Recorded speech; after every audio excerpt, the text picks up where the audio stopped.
Hello. Yeah, we are a little late today. I guess like between online and in person though, maybe we're whole-ish. Dan, Jane, Rebecca, and Terry, so it's 4. Laren and Bill were missing. You know, Bill's not coming. Yeah, I never did. Yeah, Bill's not coming. Laren and Dean. I never heard from Laren or Dean. And it's 10 o'clock. You're going to start? Yeah, let's get started. We've got enough. We've had a quorum, so. Well, good morning, everyone. I'm Russ Lawrence, and this is the Blue Ribbon Fisheries Advisory Council meeting being held January 15th of 2026. The first order of business that we'd like to do today is do introductions. Again, I'm Russ Lawrence, and I represent warm water fisheries. Larry Finch at large. Mickey Anderson, commercial. Ryan Newman, more water. Nick Braithwaite, fisheries biologist, Southern region. Everybody else is kind of. Okay, you might as well stay on the table. Jose Hernandez, Northeast region. Jim Bradley, Salt Lake County. Clint Brunson, assistant aquatics manager out of the northern region. Tyler Robinson, central region sport fish biologist. Trina Hedrick, cold water sport fish coordinator for the Division of Wildlife. And then those online, let's Sorry, go back. Blake. Hey everyone, Blake Millett, president of Mountain West Muskie. Thank you for being here, Blake. Calvin. Calvin Black, I'm the assistant aquatics manager in the Southeast region for the division. Dan. Dan Hill, Northeastern Region Representative. Faith. Hi, Faith Jolley. I'm the Public Information Officer for the Utah Division of Wildlife Resources based out of the Salt Lake office. Jane. Hi, I'm Jane Geis. I am a cold water representative for the council. And Rebecca. Good morning, everyone. I'm Rebecca Grunio, cold water rep. And then Terry. Yeah, I'm Terry Hill. I'm an at-large representative. Thank you. Is there anybody else online that we missed? All right.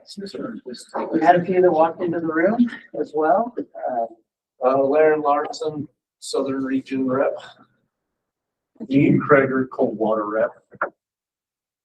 Okay, that looks like, so we filled the room a little bit more this morning. It's great. Yeah. All right, well, do we need 50 minutes? No, so we are caught up except for November. We don't have those to review yet.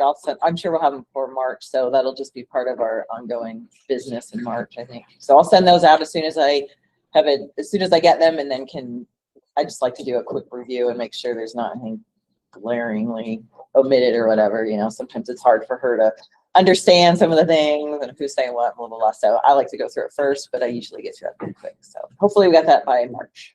Okay. March meeting. So the first agenda item is talking about outreach. Yes, so let me pull up the spreadsheet that I'm working on with Faith, and I'm going to share. I should have shared it first. And then we can just go through that. Okay, I'm going to bump it up a little bit size-wise, I think, because this is the, we don't need to, column C is just kind of the, the internal discussion that Faith and I have been having. So I threw down some ideas. I think I sent it out and just said, hey, if you've got any comments, suggestions, thoughts, or if you want to switch something out, let's, no problem. Let's do that. I didn't hear from anyone before the meeting, so we can definitely talk about it now if you want to. But I thought we'd just go through kind of just some of the ideas that we had, basically looking at one idea a month with December off last December, which is crazy. And like people are taking time off. So they're probably not even paying attention to some of the stuff you are putting on anyway. So so it's just one a month was the thought, and just you know, try and really like focus our efforts. So I thought we'd just go through these now. So for January, and I will say that for this year, we've got this fish production effort that we have gone through for the past couple of years. And you will hear about that when there's time in the agenda. I swear I've had it on the agenda a couple of times now, and there's just no time. So I'm hoping in June I can give a presentation on that for 15, 20 minutes and let you guys know, because it is very important. It's going to guide what the division will be doing in terms of like how we're going to raise fish, how we're going to stock them. Things might be changing in the future. Some for the really good, right? We have Loa coming online in fall of 2028 is when we expect the first fish to be stocked out, which means that we've got a lot more flexibility in our hatchery system. We may be able to raise more pounds. We may be able to raise different species. But it also might mean some changes. You know, we might have to think about some efficiencies. I won't go into too much detail now because that could literally take forever. So all that being said, we have an outreach subcommittee that I'm actually on that came up with some ideas for how to present fish production effort, is what we're calling it, to the public. And so if we can get these concepts out to the public, then if we start seeing major changes in our stocking, whatever, then it will make more sense, right? It's like we're doing things on purpose for a reason, right? We might have to shut down a hatchery to completely disinfect it, but we're just being proactive. So we're moving these fish over this hatchery, and we will still cover what we can, right? And things like that. So things may be very different in the future. They may be slightly different, but people are going to hear about it, and they may see resulting changes on the stocking quota, size of fish, timing, that kind of thing. And if we can link it back to, it's all based on this fish production effort and the recommendations from that. So not a lot, but I think 2 or 3 of these story ideas come from that. And this first one is that, right? So just connecting Utahns to their fishing and fisheries heritage. So we can emphasize quality and blue ribbon fisheries as well, and how important those are to the people of Utah, just generations back, right? So that there'll be a little bit more digging for that one, but I have that on the calendar to start working on. So just trying to bring in like a maybe historical element too. And we can also talk about mentoring. Mentoring is the best way that we know to try to retain anglers and keep anglers from lapsing and that sort of thing. So this is kind of a big one, but it does tie back to that effort. I just wanted to mention that because that might be, this idea is a little bit different than I think what we normally would do. And then in case you don't know, Fishing Day on the Hill is February, I believe it's the 12th. Is that right? Let me look at the calendar real quick. Is Blue Ribbon going to have a table there? Yeah, so Mike Slater and I are going to attend that. We have the 11 to 2 time slot, and we'd welcome anyone else who wants to attend that. So we will be there. Can use some help setting up too, really. Mike says it's easy, but Mike says everything's easy. You have a handout that shows what fishing brings to Utah. Yeah, so it's the Blue Ribbon Economic Study. We put that in a handout, and we're going to do that again because apparently attendance wasn't great. I didn't attend last year, but attendance wasn't great last year. It's horrible. We had 7 in the morning. Yeah. No one was there. So we figured we could repurpose everything. Yeah. The other challenge is if you want to get the legislators down there or their staff, more important, because you got to feed. And that's expensive. I was talking with Jeff Salt about that, and that's expensive. Well, I thought after last year's, we did a little debrief with the TU Council and a couple of the clubs, and there was we could probably get some of the clubs pony up. Okay. For that, and I don't know who's involved this year or not. I haven't heard anything from Bill or from I missed the last council meeting Saturday because I was trying to teach my little hoodlums and. Well, I don't know. Well, who else is involved in that? So I think Jeff is organizing the payment. So I sent him the division's $20 for the table. I don't know who else is involved though. Sorry, I'll get Faith, a let me note go out. back to, When you're saying feed them, is this like full on lunch? No, like recreation day on the hill, they got a table out, they had some, burritos, they had coffee, hot chocolate, tea, that kind of thing, just to get people down there. Otherwise, there's no incentive. I mean, I've been doing events for 40+ years. Unless you feed people for these things, they're gonna just walk on past. Yeah. There's no incentive for them to come down. I hate to say, you gotta get to them through their stomach, but.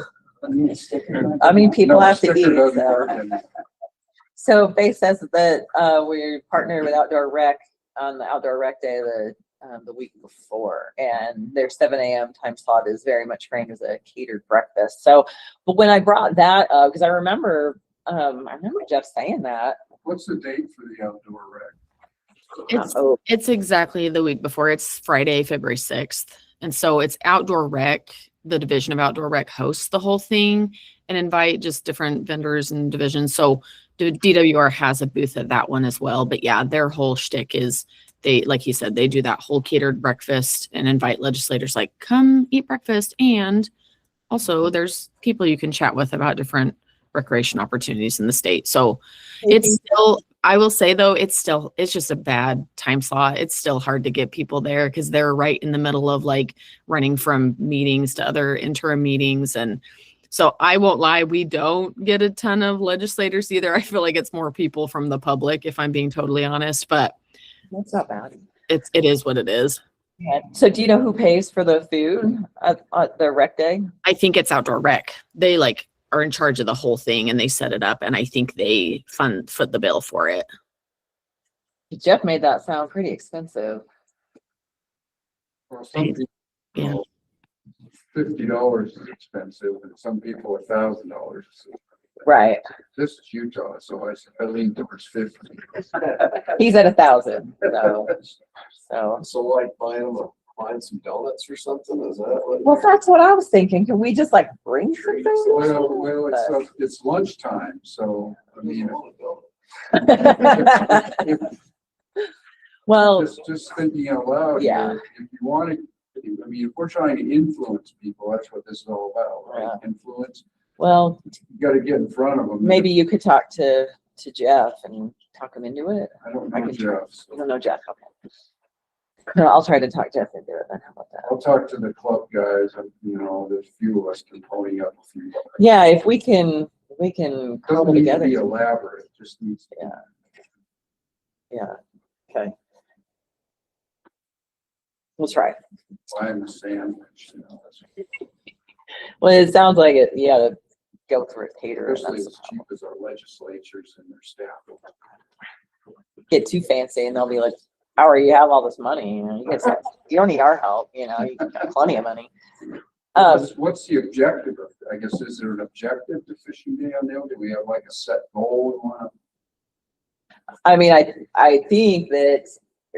Do you mean, are there like specific items that are being pushed this year? Well, or? what do you, I guess the thing that there always needs to be a goal. What do you want to accomplish out of that? That's the question that you should answer is what do you want to really accomplish out of an event? Yeah, I guess I don't have what the event is intended to accomplish, but for the division and Blue Ribbon Council, it's pushing that economic study. Instead of letting people know, letting the legislature know how important fishing is to the Utah economy. That's what and then we just bring Cutthroat Lounge stuff because that's kind of cool. Yeah. So. And how are they notified to even come? The legislature, I have no idea. Last year, walking, usually on the top row, we were down on the bottom. There's Chris Barkey, you know Chris? He's really involved in one of the founders of USAC. He knows everybody. And he pointed to guys, go talk to him, talk to him. This is representative, that's senator.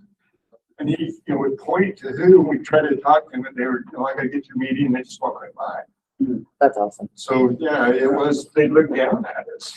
The media that was there stayed upstairs too, and they looked down at us, but no one came down. That's not.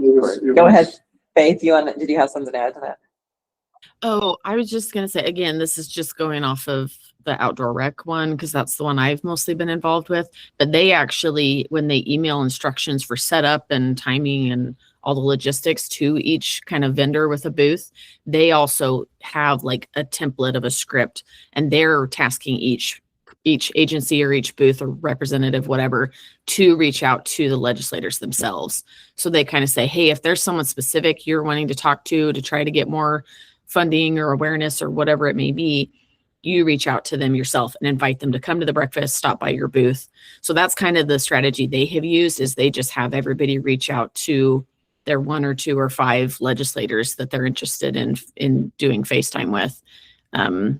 So I don't know. But again, I don't know who is like over the whole fishing day on the hill or how they run it, but that could be an option too, is just have the blue ribbon folks running that booth, Trina and Mike, just reach out to specific legislators if that's something you want to do. Okay. Maybe I need to talk to Jeff a little bit more. Would it be out of place for the division legislative liaison to, try to get the word out as well?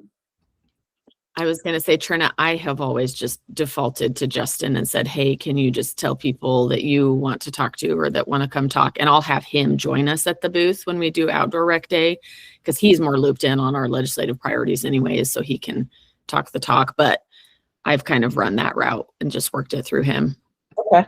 Yeah, I'll touch base with him then, if he's available. That would be helpful for me. Okay. Yeah, sounds like I need to get some more information. But again, if anyone's interested in being there that day for Blue Ribbon specifically, just reach out to me and we'll chat later.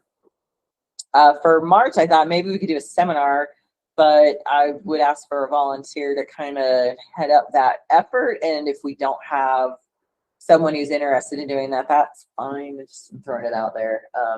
If anyone's I can interested. manage that. Okay. I just need some ideas Yeah. Okay. where get the biologists involved. Like Clint did all the heavy lifting in the last one. Okay. Okay. Let's. I did a nice missing one yesterday.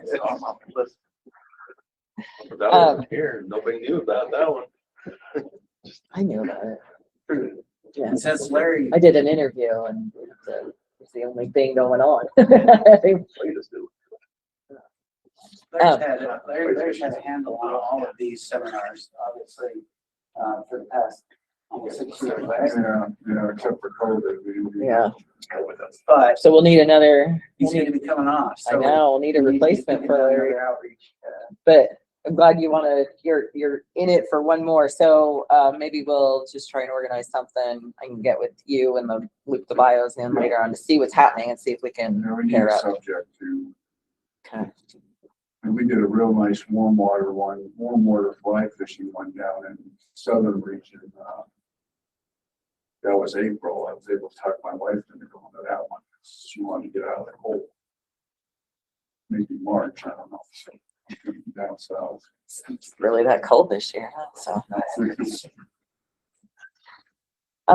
April, don't ditch a fish and walk. Trina, can I go back to March? Sorry. Absolutely. I'm sorry, I'm talking a lot. Just my usual plug. If you do want to do a seminar/event, I just always recommend, reach out to Trina, who can coordinate with my folks as well as the regional biologists. Just if you want us to help market it, that's kind of our avenue, is we want to loop in our regional events people to help out as well. And then we can kind of run it through our normal marketing to spread the word with social media and Eventbrite and flyers and all the work. So just anyway, putting in that plug in, you do usually need like a month in advance notice. So just as soon as you can kind of finalize the details and the logistics to loop in, some of our outreach team is really helpful. Yeah, well, you guys are valuable, so yeah, absolutely. Yeah.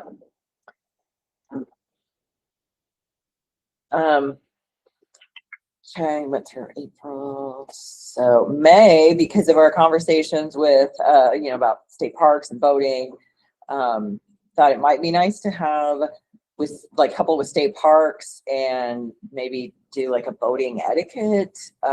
So directing the information towards anglers, not necessarily as, you guys need to do better, because I don't know that anglers are always the problem, but just like more defensive voting without being inflammatory, right? Like suggestions for how to maybe better times to go out. Craig Walker and I have been talking about this. This is kind of his wheelhouse. Like there may be some ways that we can kind of let folks know that we see there's an issue, and you know, we're not being like heavy-handed about it, but maybe everyone can do XYZ to make their experience more enjoyable, because our state parks are so very busy these days. Trina, can you go back to April? Oh, sure. Yep. The Fly Fishing Expo was April, 10 and 11. Yeah. I didn't know if there was gonna be a part of that. Again, I forgot about that, but yeah, Slater's going to be there 2 days. The Cutthroat Slam was well represented, and Katie's going to be there too. I won't be able to be at that one. But yeah, if Blue Ribbon wants to have somebody there, just join up with Mike. Last couple of years, we, Blue Ribbon partnered with TU and we just shared a booth. Okay, with TU. Okay. Yeah. I'm sure probably with DWR too, right? Yeah, okay. Well, DWR had their own separate spot. Okay. Yeah. I mean, it doesn't matter where we're at, but. Yeah, we'll see. So if that's April, we can touch base in March maybe, after we've had a chance to talk to TU council and different chapters and just decide how that would look. But I think it makes the most sense just, yeah, to partner with either TU or the DWR table, which would be fine. So yeah, let's plan on that as well. Like I said, I won't be able to be at that one. The actual expo is the 10th and 11th banquets. And yeah, Thursday or not.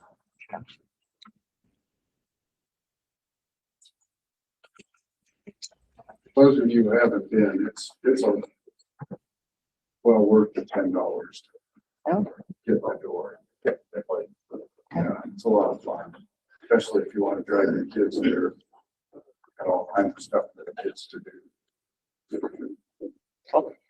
Okay, so as a side note on that, sorry, Trina, we have been asked by the Fly Fishing Expo organizer to help promote that to anglers as well. So we'll be resharing some of their social media posts on that. I don't know if we need to add that in, but just wanted to kind of throw that out to the group that we'll be helping promote that. And they, we got up to 3,500 attendees last year, and I think the goal that the team wants is over 5,000 this year. So it should be better this year. That should be really good feedback. Cool.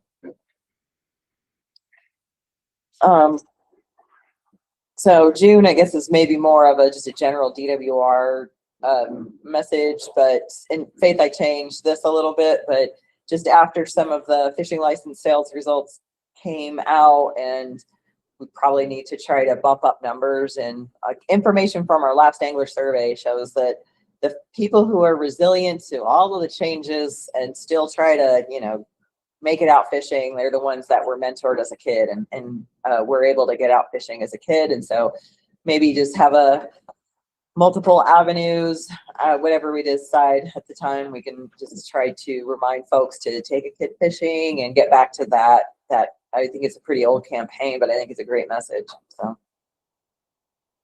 Got all the fishing days with our cities that we do a lot as well, that you guys could probably get involved with.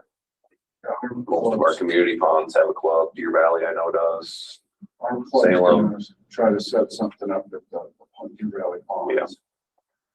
But yeah, just partnering with that, because we normally pull for dedicated hunters for help with those fishing. They're week-long deals. It's not like a one and done day. It's 5 weeks straight. One representative shows up a week or something. That'd probably go a long ways to help us out with those days. I know Packer. You want to put those on the volunteer list? Yeah, I'll try to get a list from them and figure out what locally ones we have for Salt Lake and Utah County, and of course Deer Valley as well, I think. So. Okay, thanks. And I was going to say, Trina, that could pair well with Free Fishing Day too, which is in June. And we usually do some promotion around that. We've kind of stopped doing events around that, but I can talk to our regional outreach folks and see if they want to do some, kind of take a kid fishing on Free Fishing Day type events. Great, thanks. July would be projects funded by Blue Ribbon, fiscal year 27. That'll be the start of fiscal year 27. So the list should be set before then, but will definitely be set in July. So figure we could just highlight that, what you, like all the projects we decided that you guys wanted to fund this year. In August, we typically do like high country, heading out to the high country, and we can emphasize diversity of waters, right? So we got the blue ribbon fisheries, we've got the UNAs and the boulders, and just, there's a lot of diversity up there, a lot of opportunity. Can send people to Fish Utah, just some ideas there. But that was the thought for August.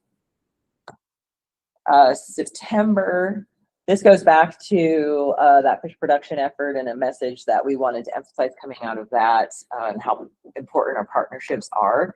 And then I thought, well, in advance of a 2026 shutdown, that would be really nice to just emphasize the importance of our partnerships. We don't get a lot done without partners, and many of them are federal. So they've been having a rough time this year. So that was the thought there. And then this one is, I think that was you, Faith, the different color change there, but how DWR is adapting to changing angler needs and desires. And so that is a direct story from the fish production efforts, definitely incorporated changing angler needs and desires, also changing environmental conditions and how we're responding, and then also just survey results, how we've started incorporating survey results into our management scenarios. And then Blue Ribbon and DWR, just overall goals, like what are we trying to do? And then we can also add in new Blue Ribbon waters there if you guys decide to. So the northern region is just re-rating. So nothing in the northern region would be new, it would just be reapproved. But the idea was we could talk about later on adding Diamond Mtn fisheries. So that might be a place to highlight whether or not you guys decide to add those waters, depending on the discussion today, if you decide to go out to the northeastern region and review those. So that was the list. And so Faith went ahead and added, like, they do a ton of other stuff for aquatics. And this doesn't even include hatcheries and natives. So just, if you're interested, like these are the things that they'll do in addition. So any thoughts, any other conversation or questions on that? I'm hearing none. I guess we could just go to regional updates. And Blake is joining us. He's basically going to take a break from work to give us a present, or just to talk about what he's doing at Pineview and what he's trying to pursue there. And then he's got to get back to work. So we'll probably try and really get to him right at 11:30 as planned. So yeah, who wants to go first for regional? Sure. Okay. I talked a lot in November, so I'm not going to talk much this time. Not much. I went through all my data, of course. You guys saw all that in November. Not going to bore you with any of that again. We don't have ice. More of an ice fishing update for anybody. Mud Creek is about the only place you can maybe get on, but it's really not that safe either. Strawberry did cap over on Monday, but the wind keeps opening it back up. And with 40 degrees and only being like 29 in the valley today, it's probably not going to freeze for another week or so. There is one update on Strawberry. We had some hatchery issues over the weekend at Midway, so they had to rush and stock some fish in the Strawberry early when they go in, turn at 7 inches, 6 inches compared to the normal size of 10 or whatever. So what I heard actually was that Midway was able to get that. Did they figure it out? Okay. And they were able to hold fish for the short amount of time before it fixed. So I was told that they didn't go out from true. Yeah, but they would have gone in at 7 inches, which definitely would have been early. It would have been unusual because normally we don't stock through the ice. So yes. I hope that Drew's right. Yeah, I didn't hear an That'd be update. better. That was this Monday in our staff meeting before I had to disappear. That Alan and Wes could not show up to the meeting because they were trying to figure out if they could even get a hatchery truck to the ice or to the lake to get fish in. Yeah, no, I think it all, so it all got worked out somehow. Yeah, that was a fun weekend issue for everyone. Yeah, I think it ended up working out. Alan's been dealing with a lot, as we know. The road access deal is still getting worked out for plowing. Luckily, we're not getting a ton of snow, so life's been pretty good. But we don't have ice to go fishing anyways. But that process is still in the works on who's gonna front that bill and pay that bill or do the actual work. Alan and Wes been very busy for a winter that's normally crunching data and doing the boring stuff. They've been meetings, and then extra fish drama over the weekend. So if you want more of an update from Strawberry, they can probably get you guys something, but no ice fishing. Sounds like the fish did not go in when they were almost supposed to go in on Monday. But that's about it. I know our stocking numbers for Deer Creek and Jordanelle, we had a lot of extra fish this year that went in late season. Well over quota for rainbows, so rainbow fishing should be pretty good come this spring on both those reservoirs. Luckily, we can put extra fish in those places because they get hit pretty hard. We even threw a bunch of cutthroat in Jordanelle this year. I don't remember our total number of cutthroat we put in, but I think 20,000 or something like that went in Jordanelle, which normally we just rely on fish coming down the upper Provo to fill it, but we actually were able to stock the reservoir this year with some cutthroat. Those Bonneville. Yep. So expect to catch some of those in the next coming year. We always hear guys catch some and they're always normally big. But now we'll see some smaller fish in there, a little more interesting take on the fish that are in there versus a random 20-incher plus. You might see some 12, 14 inchers. Keep the kids involved, get out fishing on Jordanelle. Could we get recruitment out of those? We should. They should go up the river. They do right now, and we still see fish every time we do a survey. We get 1 or 2, 3 cutthroat every time we do our gill nets out there, but they're normally on the bigger side, so they're. Give some to this guy so he can throw them in the upper weaver. Little else. Yeah. We just had another good year of cutthroat when we were supposed to not have extra numbers. We ended up having a lot of extra fish this year. So Jordanelle took a big brunt because we couldn't find any other places to put them. To be honest with you, we had so many. And those were people on the board: Ken Strong, John Schultz, people that used to be you all back in the day. So I reached out to Bill because, of course, he's my central region rep. But if any of you guys have interest in sitting in on a meeting towards the end of March, just to hear how that plan went, what worked, what didn't work, and what we might be doing next, and just kind of want to be involved in potential future steps. It more than likely is not going to lead to another management plan, given that we're in the heart of tiger muskie management, kokanee plan, walleye plan, and bass plan right now across the state. Last thing I need is a separate reservoir management plan, in my opinion. But it will be pretty detailed on what we did over the last 8 years, essentially, in Jordanelle and why we're at the point we are. So if anybody has any interest in sitting in on that meeting, it will be a evening, a couple hours, listen to Chris, myself, and Mike talk. And you guys can ask questions about why or how or what we did, and why it didn't work, or why did it work. So Is that the email you sent? yeah. Oh no, that was a different one. We'll talk about that one at the end of the meeting. I think the AFS meeting. That was Yeah, what I sent out. We'll mention that. This is just a Jordanelle working group.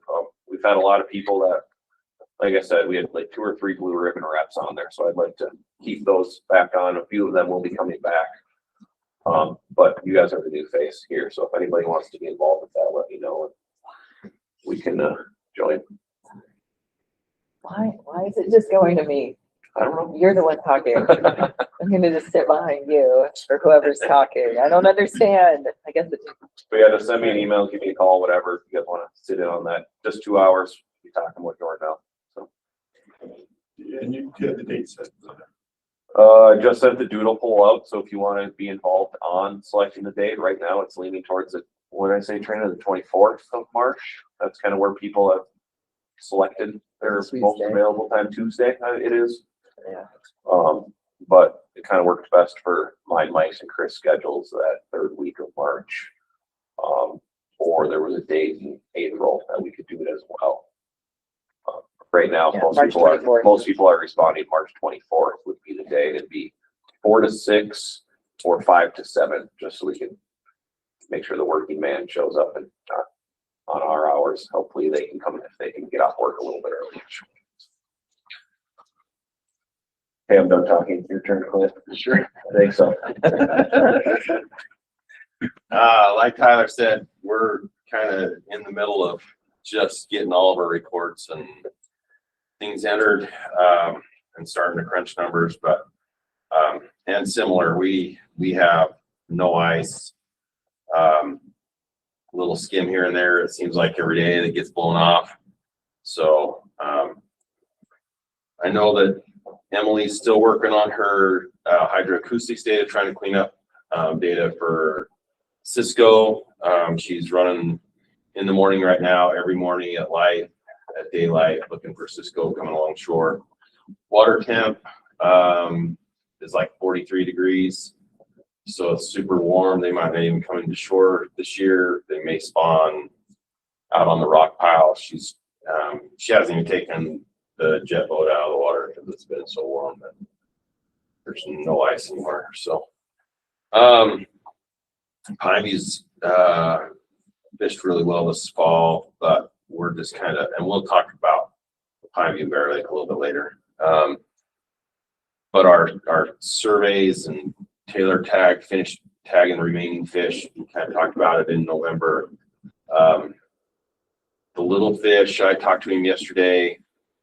The small tiger muskies that we stocked and tagged within 3 days had traveled like the entire reservoir. Like just normally, like we think about going into an arm or a cove and putting in fish, and we'd be like, all right, this is good habitat. We're going to put them here, drop them off.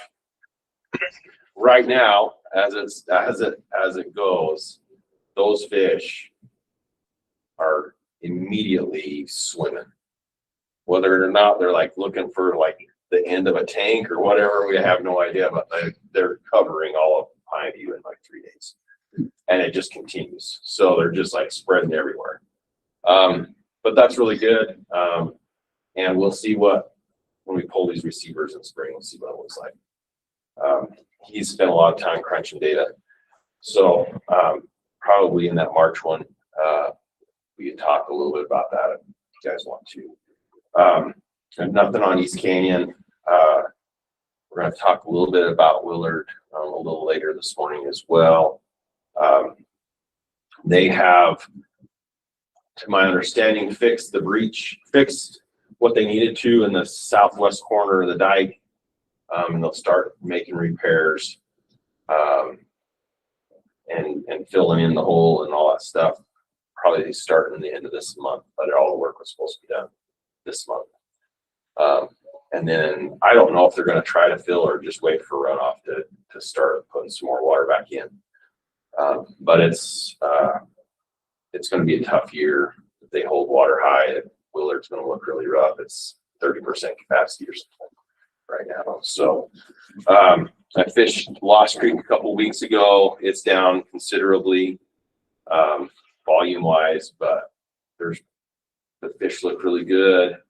And numbers wise, again, we had a bunch of chubs that some of you were here helped us pick nets.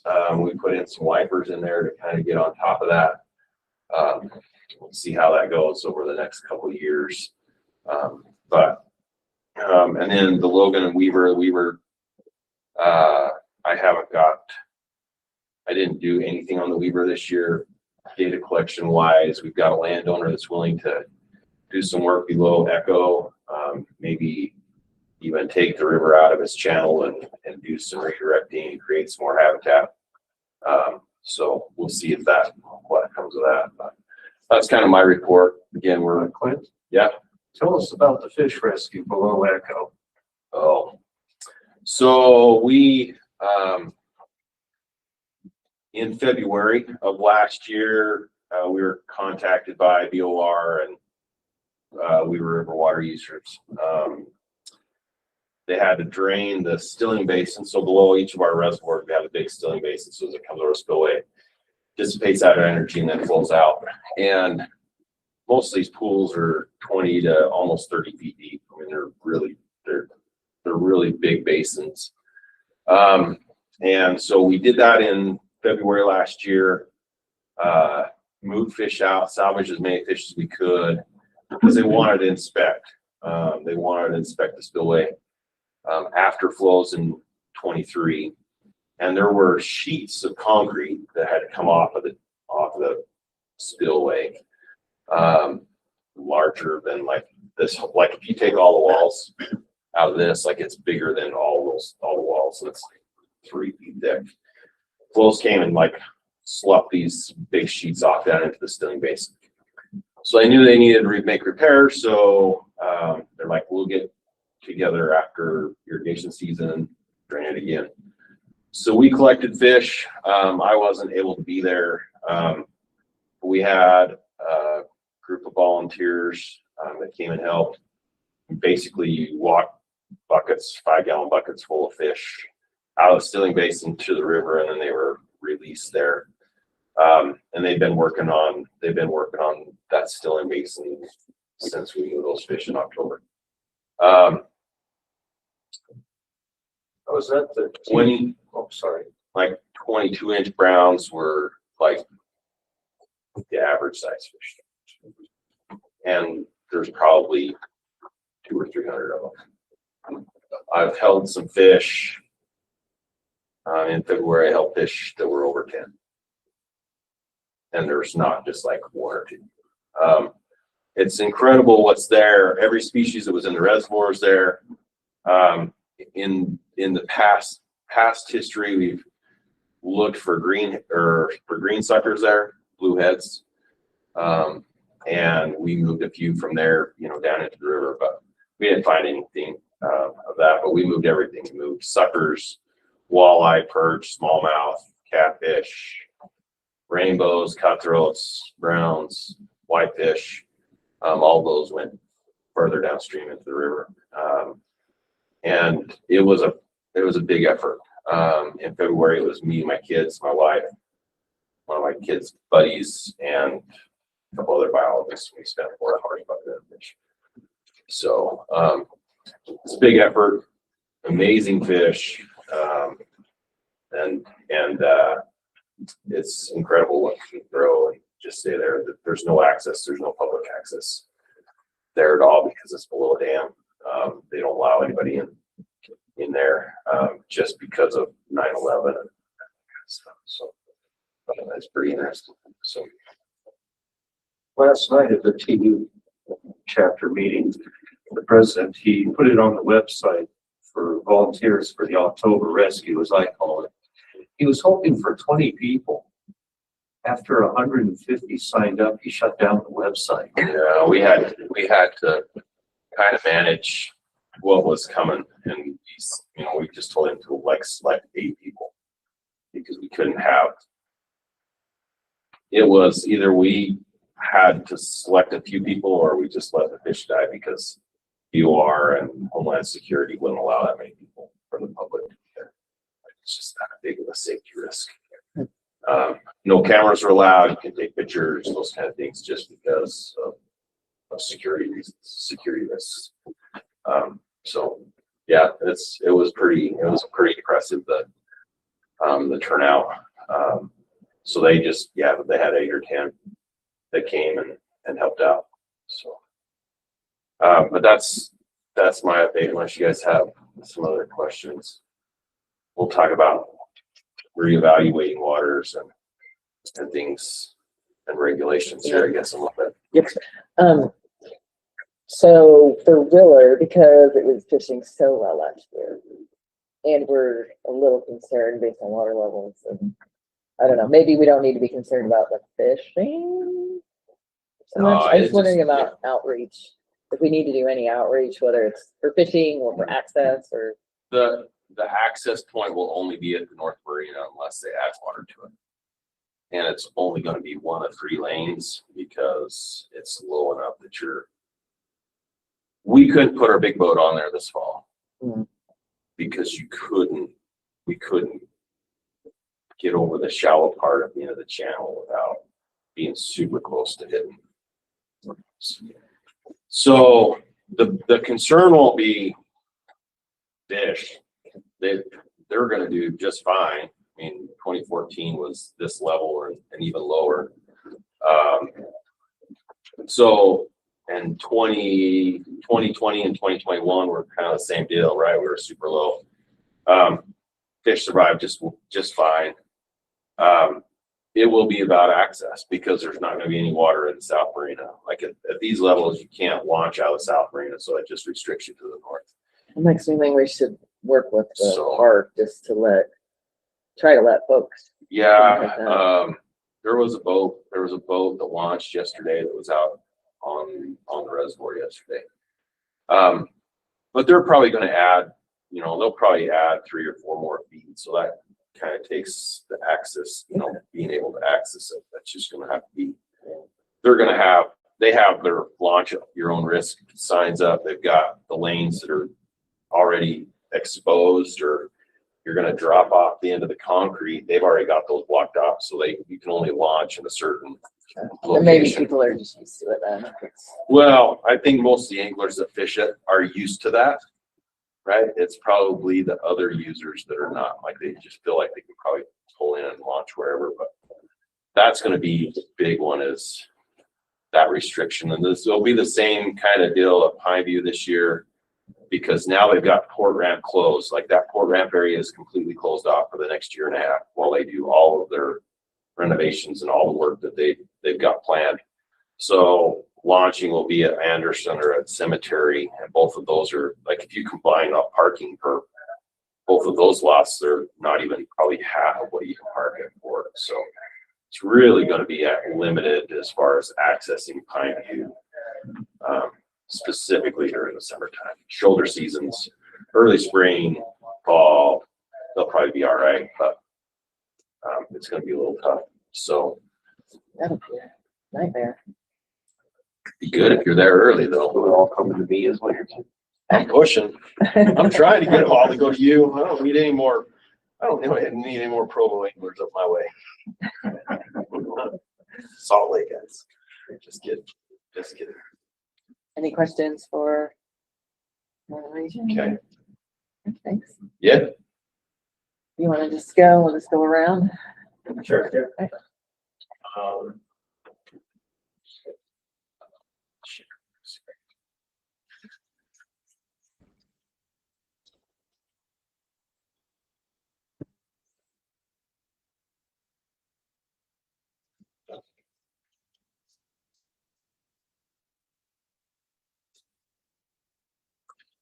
All right, yeah.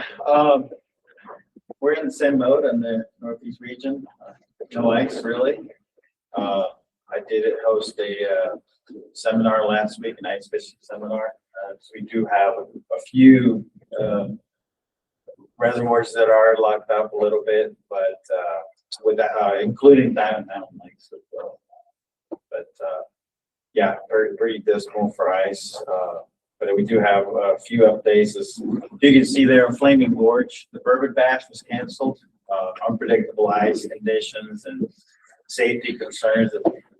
They were thinking about having it out there to open it up for boats, but people were calling in and asking if they could bring a kayak. It just would not be safe to let people do that, so they decided against it. We did start the lake trout angler harvest program. It goes from the 1st through the 30th, and these are lake trouts, harvesting lake trouts that are below 25 inches. We have head deposit stations around the gorge, Buckport Marina, Lucerne, Flaming Gorge, and our game and fish office in Green River, or the game and fish office in Green River. These are open 24 hours a day. They do have these around the lake, just reminding people and then just letting them know what to do at the deposit stations, and various prizes for the top 5 prizes for the most heads. I believe up to $1,500 for the first, and then they're doing some other raffles.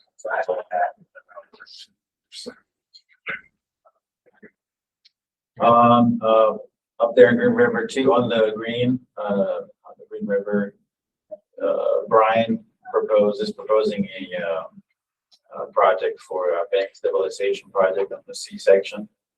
So if you guys want to look for that, WI. That is part of the That's on the list of, cause he did ask for some Blue Ribbon funding, so you guys will see that. Seems like a good project.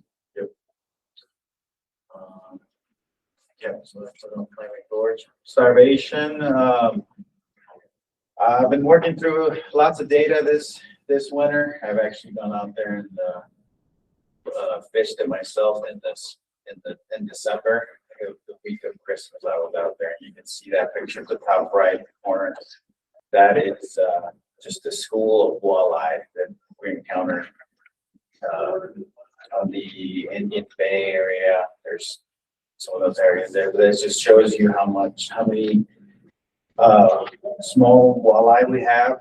12 to 14-inch walleyes, as you can see in that middle picture there, is kind of what the average size that come out to be. And we have an overabundance of that. I've got some data that I'm working on there. It's telling me that we have a lot of competition, and the walleye themselves are getting stunted just by eating too many zooplanktons. They're not transitioning to a piscivorous or eating little fish. We don't have that forage space. Although we do have perch and lots of little guys that are growing rapidly and at a time when the walleye need them most, and then to be around 2 inches, they're growing. So I'll be presenting that to the management team. Nevertheless, you can still go out there and catch your limit of walleyes. The rainbows have been doing really well too, and crappie fishing has been really good. At Starvation, I'm presenting a proposal for a habitat structure that's actually kind of unique, and I'm excited about this project. Hopefully it gets funded. This will be, as you can see from that picture, this buoy system is going to fluctuate with the water, and there'll be have these honey hole structures that are hanging down from that cable that you see there, and we can actually move those up and down if we want to shorten the cable up. But my thought is to have those as deep as possible, so that they can get more habitat for those forage fish, and they can have an area where they can go hide. There's already a good population of forage fish that I fished at in the summer, and you can get in there. You get a limit of your perch, trout. So it's a really good area. And along with that, Natalie's working with the UDOT and making some access from the highway, trying to get maybe put together a parking area or something like that. This is only phase 1 for that, though. This is only for drawing up plans to see what we can come up with UDOT. So you haven't interacted with the Bureau on this particular style yet? Not quite yet. I'm curious because like it looks like it just kind of wraps around the abutment, and so it's not going to go anywhere. I mean, we talked with UDOT, and they approved it actually. Okay. So we have to go ahead with them. We just have to fill out a few forms. That's as far as we've gone to. Okay. I'm just really curious how the BOR is gonna. You'd think they'd be cool with that. Right. Seems like a great idea. So keep us posted. Yep. And then lastly, we went out Current Creek yesterday. Just had a goal in mind of trying to target whitefish out there. I have a pretty good abundance of them out there from our last sampling from last year, and I didn't get to sample this year, so I'm out there. I actually got on some 5 inches, 4.5, 5 inches of ice. The bio was pretty hot around noon, from like 12:30 to 1, 2 o'clock. But yeah, lots of cutthroats. I think I ended up with 6 tigers, and lots of rainbows too. And just these are Diamond Mtn rainbows from Matt Warner. And do you have any questions? Access Diamond Mountain, anything, go slow. There is snow. There's a few drifts out there, but for the most part is around. It's just, Yeah, they're in the truck. What's the aerator going in up there? hopefully this spring, or as far as I know. I could ask though, I could get you more information on that. We're working on that. Let's go. We're gonna talk about Diamond Mountain Lakes a little later here, but, what's the pressure like right now? The pressure up there? I say I'm Matt Warner right now. I was there Saturday and I saw probably 4 trucks up there. It's actually quite a few people. There was a group that I think were camping. So we showed up really early and they were actually on the ice already. It's funny that you said 4 trucks, and that's actually quite a few people. Yeah, that is quite a few people. So, Well, like, yeah, I'm seeing 4 trucks. Oh my goodness. right, Yeah, it's all Yeah. relative. yeah, that's really quite a few people up there. You and Calvin have no idea No what it idea. looks like. Like Yeah. what we 4 trucks, that's usually we have that on a lake. Calvin Like- does with Schofield. Yeah, well, it's just crazy. Look like yeah. No, they were getting too close to me. They were. You could actually tell that they were people. Yeah, Right. yeah. My son was getting too close to him, so, you know. Quarter mile distance. You would expect though, because there's not much ice, you'd expect that they would be getting more crowded, but so for you guys, that's more Right. crowded. Yep. But it's nothing really, so. No, it's nothing like what you guys see down here, but it's definitely for us, it gets a lot of pressure. Yeah, it's actually the only place. Yeah, and that's probably part of the reason that's why, yeah. You're seeing more, but. How was the road into country? I was actually really fine. There was a little bit of snow, but not really.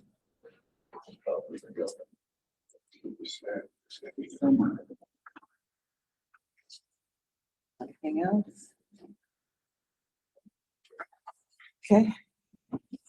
I don't have a lot. I think I've kind of given you the updates from our 2025 monitoring in June and November meetings. So yeah, right now we're just working on data reports, planning our work for next year. You'll see our project proposals in March meeting. So just a lot of kind of administrative work.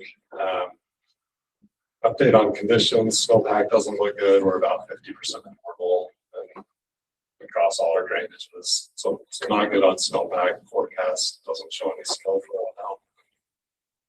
Ice conditions, we don't have a lot of ice. I think kind of the east end of Pineview Lake, you can ice fish now, but Otter Creek, Fish Lake has some ice, but I don't know if you've heard anything more recently, but what I've heard is there's some ice, but it's not really safe.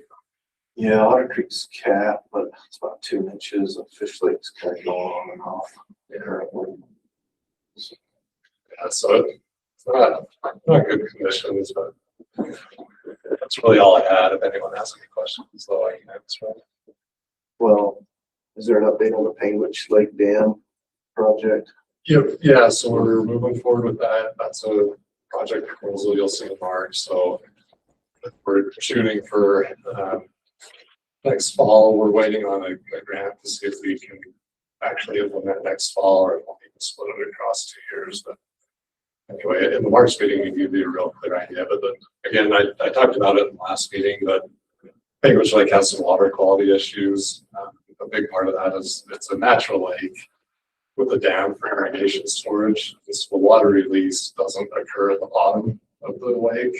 So there's a deep part of the lake where water can kind of stagnate and nutrients end up compiling there, leading to water quality problems. So the idea is we'll put in a pipe or a siphon that'll pull that nutrient dense water, get it out of the system. That's what the project will be. You'll see more details on the database when I present it, but yeah, we're working forward with that. I talked to Paul Burnett, with Division of Water Quality on Tuesday, and, he pitched that project to me. as well. He says, I don't know if I'm allowed to lobby.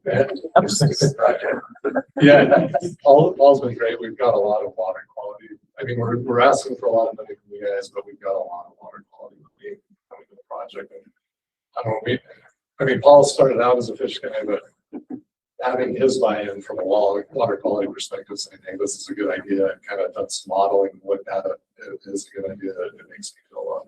He's a sharp guy. Yep.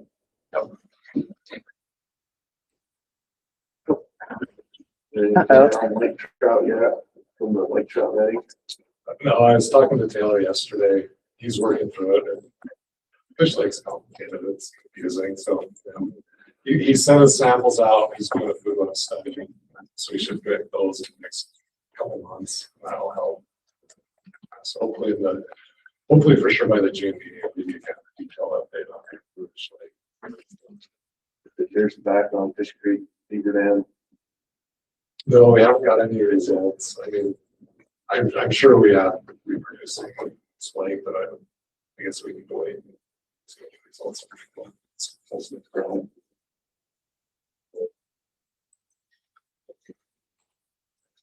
Sorry, Blake was having audio issues. Any other questions? Okay, thank you. Let's go to Calvin. Good morning. Unlike everybody else, we do have a little bit of ice. It's mostly in our drink cups, but we do have some. Schofield has 1 inch to 5 inches, depending on where you go on the reservoir. So it froze in different sections last week. There was still open water last weekend, I should say. So if you do venture out, be cautious, check it as you go out, because even in the dam cove where everybody's fishing, it can range from 2 to 5 inches depending on where you're at. So Mammoth Huntington also is froze up. It fished really well right at ISOP, and then everybody hit it hard, and then that reservoir gets difficult after the first couple weeks. So if you do fish up there, I recommend early morning. That reservoir is really clear, super clear. We can see usually 20 to 25 feet down when we're doing our nets. And so any fish are probably right on the bottom or out deeper than you would think because of how clear that water is. So, but we do have a few other little lakes like that.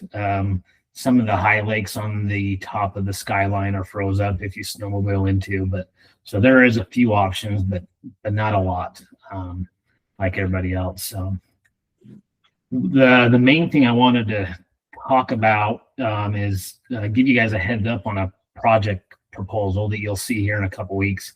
Our habitat section has a project that they're going to be requesting some blue ribbon funds. And I just wanted to talk about it to let you know how it pertains to blue ribbon fisheries, even though it's coming out of our habitat section. So most of you know Lower Fish Creek is our a blue ribbon fishery. It's the tailwater fishery out of Schofield Dam. Halfway down that canyon is the Lower Fish Creek wildlife management area. That area has kind of a parking lot area where anglers will park and fish and venture upstream and downstream on the WMA.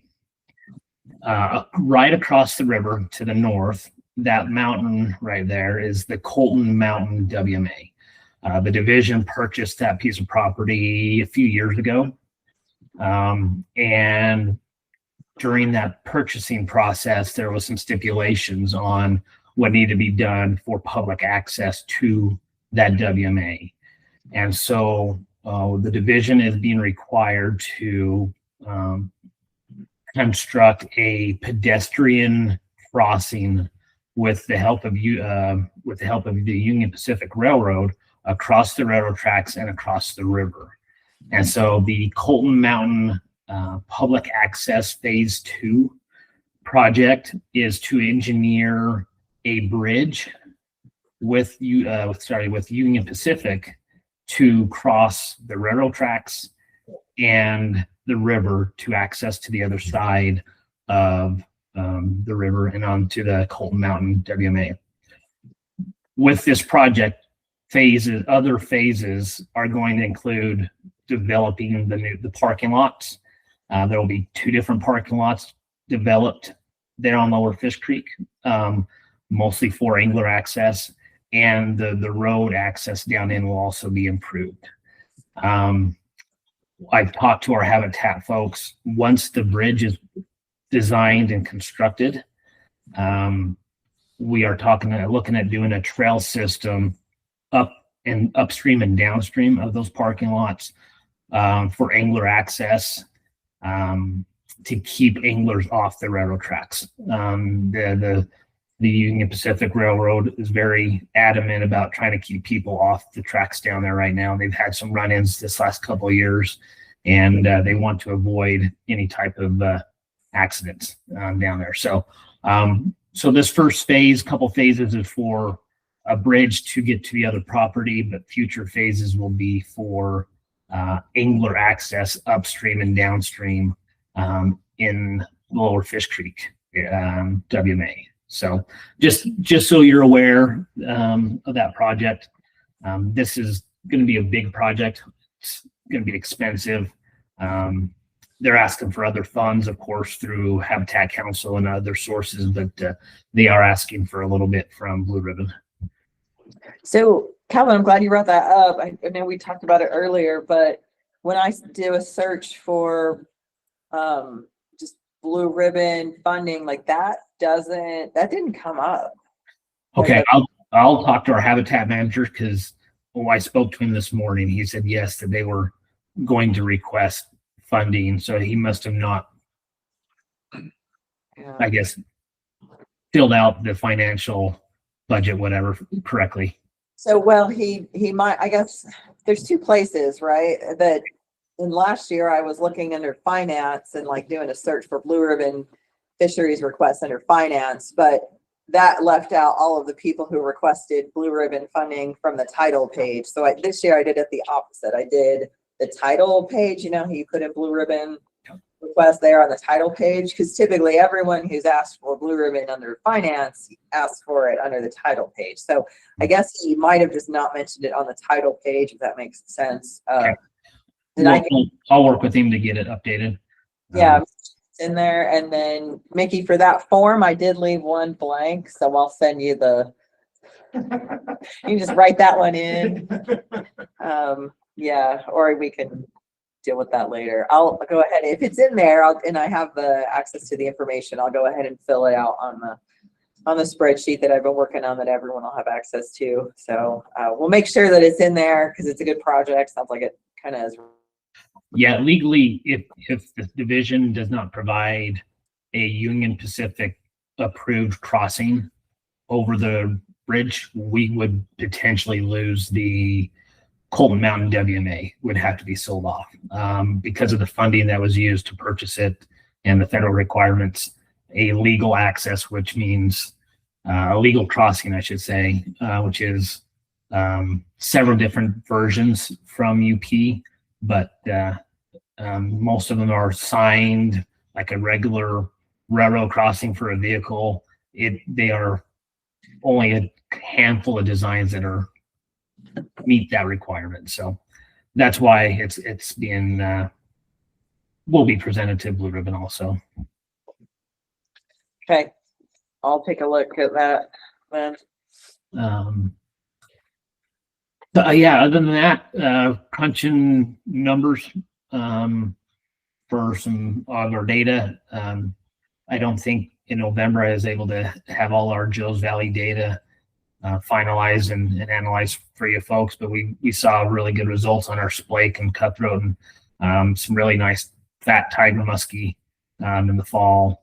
Things are looking really well up there. So we're sitting at probably, I think, around 60% snowpack for the Price and San Rafael drainages. So we'll see how things go for water this year. Most of our reservoirs were pretty high going into fall, but we'll see, hopefully we get something to keep us from having any major issues. Our San Juan County waters were low in fall, and they're sitting at like a 30% snowpack right now. So we're definitely going to be hurting on our southern waters for us. So, but that's all I had. Any questions for Calvin? I will add that I don't know, for the last 5-7 years, we've been doing emergency changes at 2 times a year, and most years we don't need much, right? Our reservoirs have been low, and maybe we have like 1 or 2 for a road treatment, but this year expect to see emergency changes, I would guess, or lower stocking at a lot of our reservoirs. So again, that's all relates back to our fish production efforts as well, and just trying to be more efficient with all of our hatchery products. So we'll try and get the word out if we have to drastically cut stocking, because people do, people look at those. But yeah, just expect some changes. I'm expecting some information from you guys. I'll send out that request. I typically send that out in, say, late April, and then we do another round in July if it's needed. Last year I wouldn't need it, but it's just not looking good this year. So typically just a response to just low water levels and acknowledging that there's just not as much habitat in the reservoir. So we don't need as many fish. So we either don't stock as many, or we need people to harvest, depending on the situation. So look for that, I guess. I have one other thing. Oh, sure. I forgot to mention, completed 2 of the 3 projects on the Weaver that I asked funding for already this year. They look really good. Put in close to, we'll have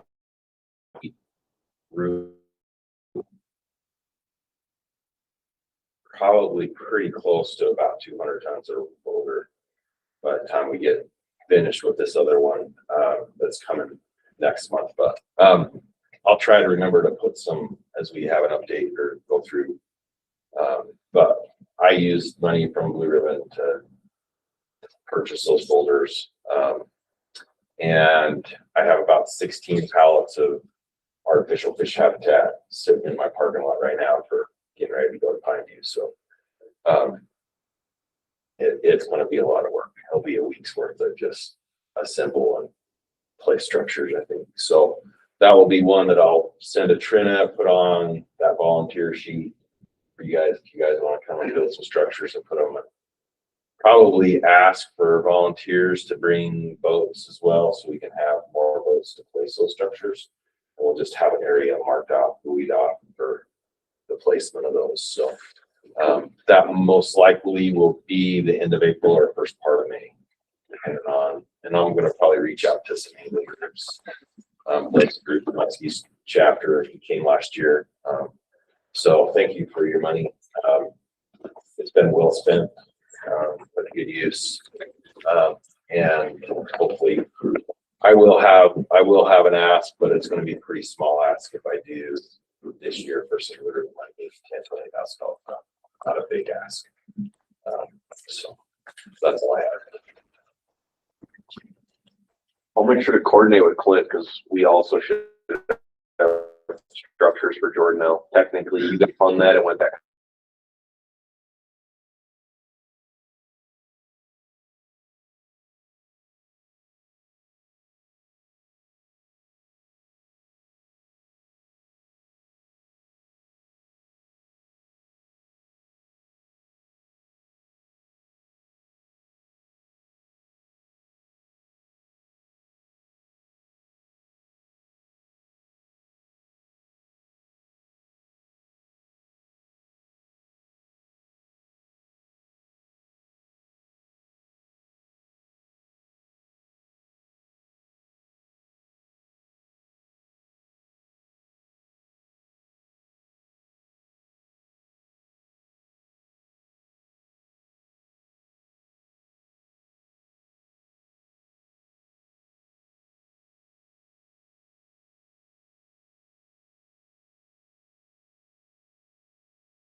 Oh, yeah, I just forgot to plug in my computer, so it's in there now.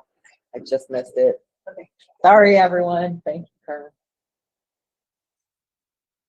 Okay, so for those of you that we dropped, Tyler was just talking about how they're going to be putting together some structures for Dornell. Just waiting on the permit, but you'll still probably put structures together. Sorry, I'm not allowed to order them until I have a permit, so we're waiting on the permit before we order. Okay. But Okay. hopefully that's very soon. Yeah, so if that all works out, then maybe we can coordinate all of the structures. Calvin, do you guys have anything that you're putting together this year? Or are you guys all done with that? Sorry, you cut out for a second there. If you had any habitat work you'd be like in reservoir habitat structures you'd be working on. Just our recapture project. Oh, right, placing them, huh? Yeah, the reservoir dropped to levels where we weren't comfortable installing the structures to where we originally wanted to. So we were waiting until this spring. So yeah, okay. Probably April, we'll be going down, doing some gill netting and installation of the first round of structures. Okay. Cool. Okay. Well, we'll get all these on the volunteer list as they come up and get the word out. Okay. Anything else for the biologist before we move on? Comments, questions, thoughts? Okay. Blake, do you want to just, are you in a spot where you could just give us your Pineview update, or do you want to keep at 11:30? Nope, I can keep going. All right, I can get going. Okay, great. So yeah, big thanks to Blake for joining us. We had talked in a previous meeting about just Pineview and issues there. It just keeps coming up, right? And we know Blake's been trying to do quite a bit, and it just thought it'd be cool to hear the updates and the progress he's made. So take it away, Blake. Hey everybody, my name is Blake. I'm the president of Mountain West Muskie. I've worked with pretty much all of the biologists in the room and online at some point or another. And I think a lot of you might recognize me because I'm also the sport fishing representative on the Habitat Advisory Council. So I'm going to go ahead and share my screen here. Slideshow. All right, so Pineview is, can you see it now? Yeah, sorry, I just need to be patient. It's all good. It just wasn't doing it, but we see it now. Thank you. All right. So Pineview is very near and dear to our hearts, as it's one of the best tiger muskie fisheries in the world. So that's what I want to talk to you about. Mountain West Muskie, we've spent a lot of time trying to get, working with the DWR, trying to get tiger muskie breeding, habitat improvements, just trying to make the fisheries better. One of the things that Pineview has a problem with is it's run by the Forest Service, and by extension, their concessionaire URC, Utah Recreation Company. This has created a number of problems because really I can't get them to listen to much. Some of the issues that we have, access has been a big one. We've had miscommunication issues. There's been some poor repair. Clint touched on some construction projects that are going on. I'll expand on those a little bit more. We've had some considerable fee increases. I am very concerned about fees going out of state and investments versus access loss. So access to Pineview, in 2021, a gate was installed on Port Ramp and it was closed, and there was no boating on Pineview after September at all. Part of that was because Anderson Cove, as you all know, we had a very low water year in 2021. So Anderson Cove's ramp was completely out of the water, which is the ramp that they intended to leave open throughout the year. I can send this link. It's an older article, but in 2021, KSL did an article. It was not prompted by my organization. It was prompted by other people reaching out to KSL, other anglers. They did a article about being locked out. The title there says "Locked Out Fishermen Upset by New Gate at Pineview Reservoir." So this has made the news. And there's another article later in my presentation too. So these issues have made the news a couple of times. Also on Cemetery Point, there's a parking lot. It's to access the beach. You can see the arrow there. In 2021, they started closing that gate. That is the best parking for ice access. You can walk straight south, find 25 feet of water and catch perch all day long, or you can walk north, find 35 feet of water, even some of that habitat that Clint's been dropping in, and catch crappie all night long. But they've decided to close that gate, and the roads around Huntsville on Cemetery Point are no parking. So here's some pictures of the gate. You can see the gate on Port Ramp that's closed, and then here's a gate. These couple of vehicles here, they're parked up on the road where they're not supposed to. And these gates typically close the end of September. So in 2025, Port Ramp was closed on September 15th. They closed it 2 weeks 2 weeks before they normally do.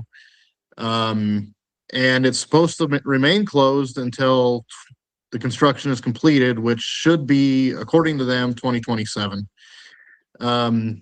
They have been leaving Anderson Cove open until the lake freezes, at which point you can still access the river through Anderson Cove. But again, in low water years, it's the first ramp to leave the water.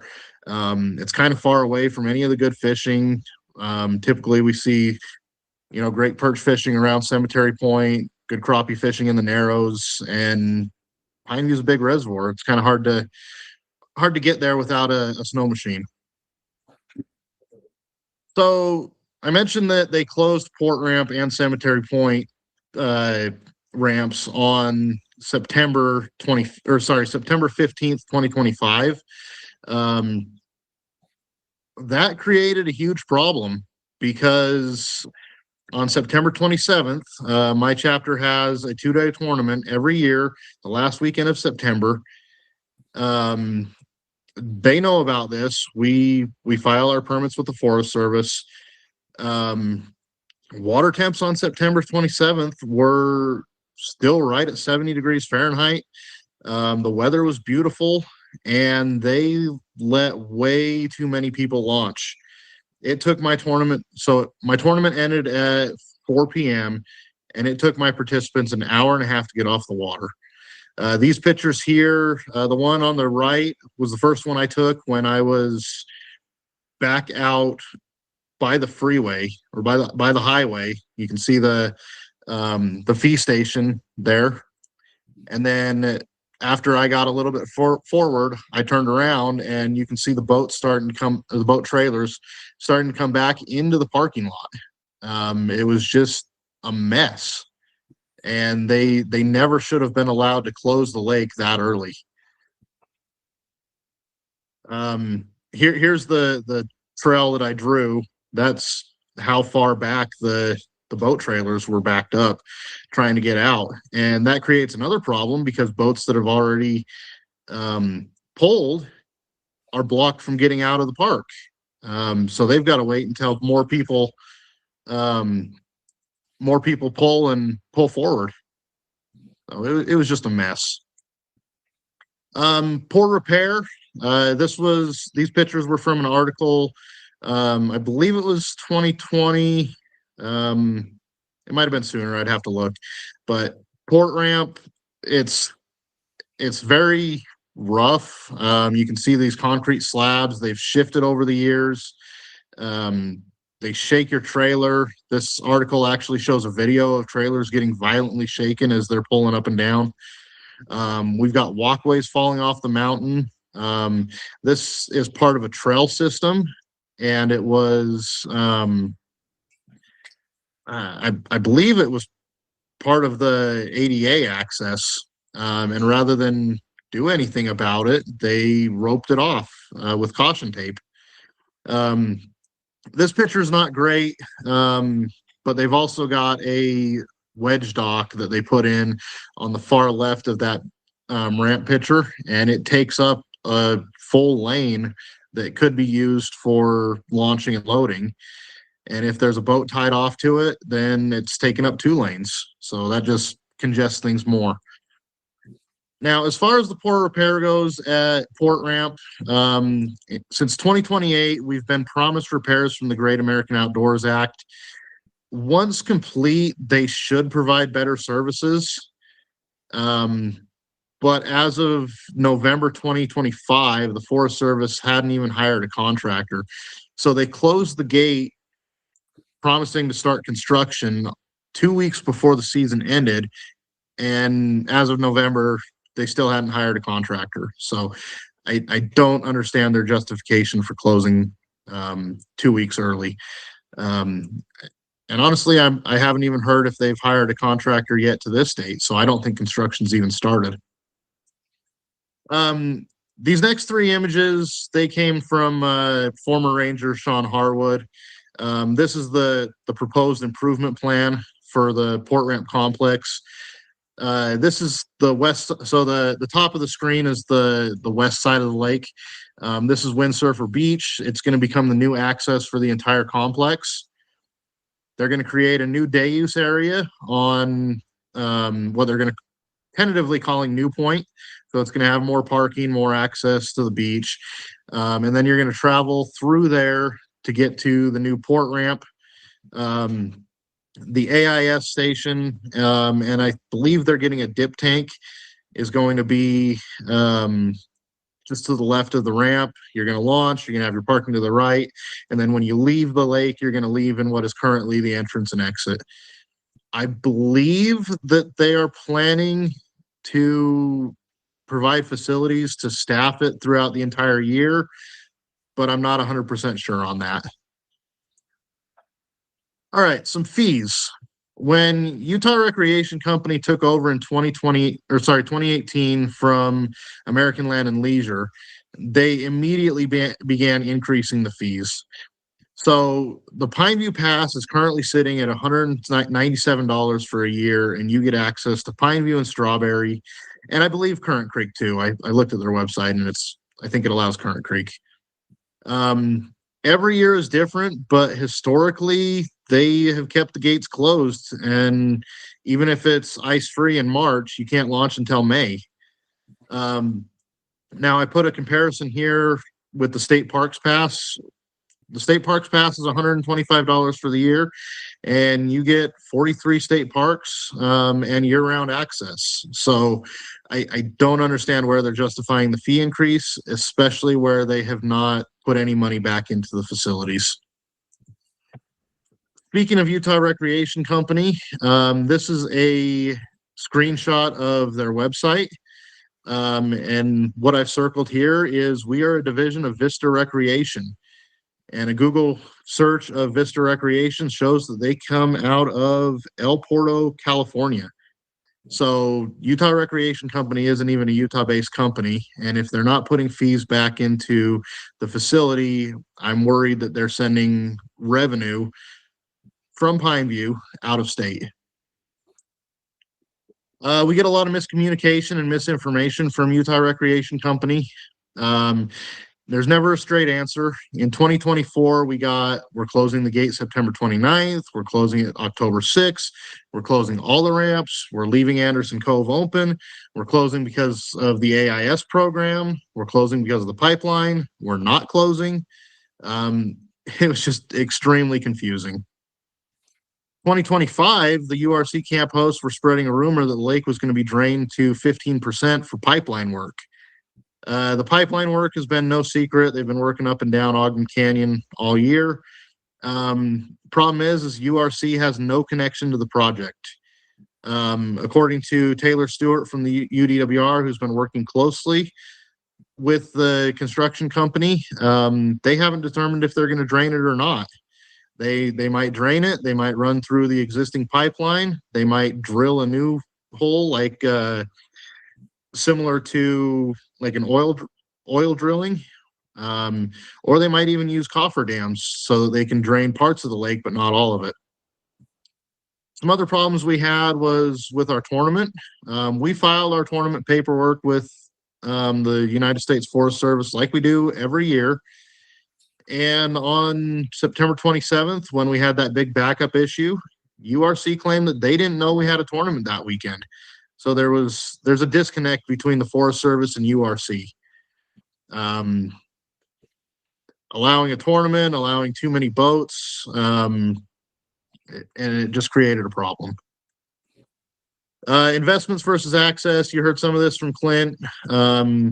Habitat projects, the hatchery. DWR hatchery has worked very hard on getting tiger muskie breeding up and running, and these last couple of years they have done an incredible job. We can't thank them enough. And then you also heard about Taylor Stewart's acoustic telemetry array study. I believe this study is somewhere over $100,000 study. So the DWR is doing all of this to improve the fishery, and yet our access is getting restricted. So what have I tried to do? Former Ranger Sean Harwood, I tried to reason with him a number of times. A group called the Utah Anglers Coalition tried to help me out. They were just unsuccessful. He presents a good plan, but then whenever someone wants to ask for a concession and hope that we can change something, it's an automatic no. For example, they were closing last year, so 2025, they wanted to close the Windsurfer Beach, they wanted to close it to ice fishing, which with the Cemetery Point closed, that leaves almost no ice fishing access at all. So since they wanted to close that because of the pipeline work, I asked if he would open the Cemetery Point for the interim time when windsurfers closed to allow some access. And I got a flat no. No, nothing at all, just no. Attempts to meet with the new ranger, Ashley Clays, have been unsuccessful. We had a meeting set up with her in November, and then the government shut down. Or sorry, we wanted to meet in October, and then the government shut down, and as soon as it opened back up, she was gone on maternity leave. Out of our control, still hoping to get that meeting, trying to get a meeting with the interim ranger who's covering for her. So hopefully that happens soon. I've met with Representative Blake Moore's office with his staffer, Ben Palmer. He's been a big help at coordinating meetings and getting information. But so far nothing's been done. And maybe it's just because the new ranger has had some hurdles and is just trying to get her feet underneath her. Another thing I tried to do is I tried to submit a FOIA request, Freedom of Information Act, for finances pertaining to Pineview Reservoir. Just so that I could see where that, where our entry fee money is going. And I believe they're supposed to get me that information in 30 days, and I never saw it. It's been years. I don't know what to do at this point. I can try to submit another one, but I'd really like to know where our money's going, since they're not putting anything back into the fees or into the facilities. I have some burning questions. How do they justify the fee increase? At one point I did a cost analysis of the surrounding states, and the Pineview Pass was significantly higher than anywhere else. It honestly feels like price gouging. I don't know how they can justify $197 for a year. I also want to know how a private business, Utah Recreation Company, can be allowed absolute control over our public lands and waters. That they can just close Cemetery Point and Port Ramp with 2 weeks left in the season, with nobody to say, hey, that's not going to work, or yeah. I'd like to know if they found a contractor, and if they have not, will they keep Port Ramp closed for the entire 2026? If they're not going to work on it, they need to open it. And then if someone is paying for a season pass, why can't they have access to Cemetery Point Beach for ice fishing? If it's a problem with maintaining the facilities, why not put a kiosk or a QR code? They have QR codes at Anderson Cove that people can scan and pay. So I don't see why they couldn't put something up there to get some fees to compensate snow plowing or vandalism or something. I threw this in here. Ideally, I would like to see Pineview be managed by the state parks. The revenue would stay in the state parks. I think the people of Utah deserve better than what we've gotten. State parks are generally better managed, and there is a precedent already set for federal lands to be managed by state parks. Lost Creek State Park and Utah Raptor State Park were both BLM lands. So it can happen.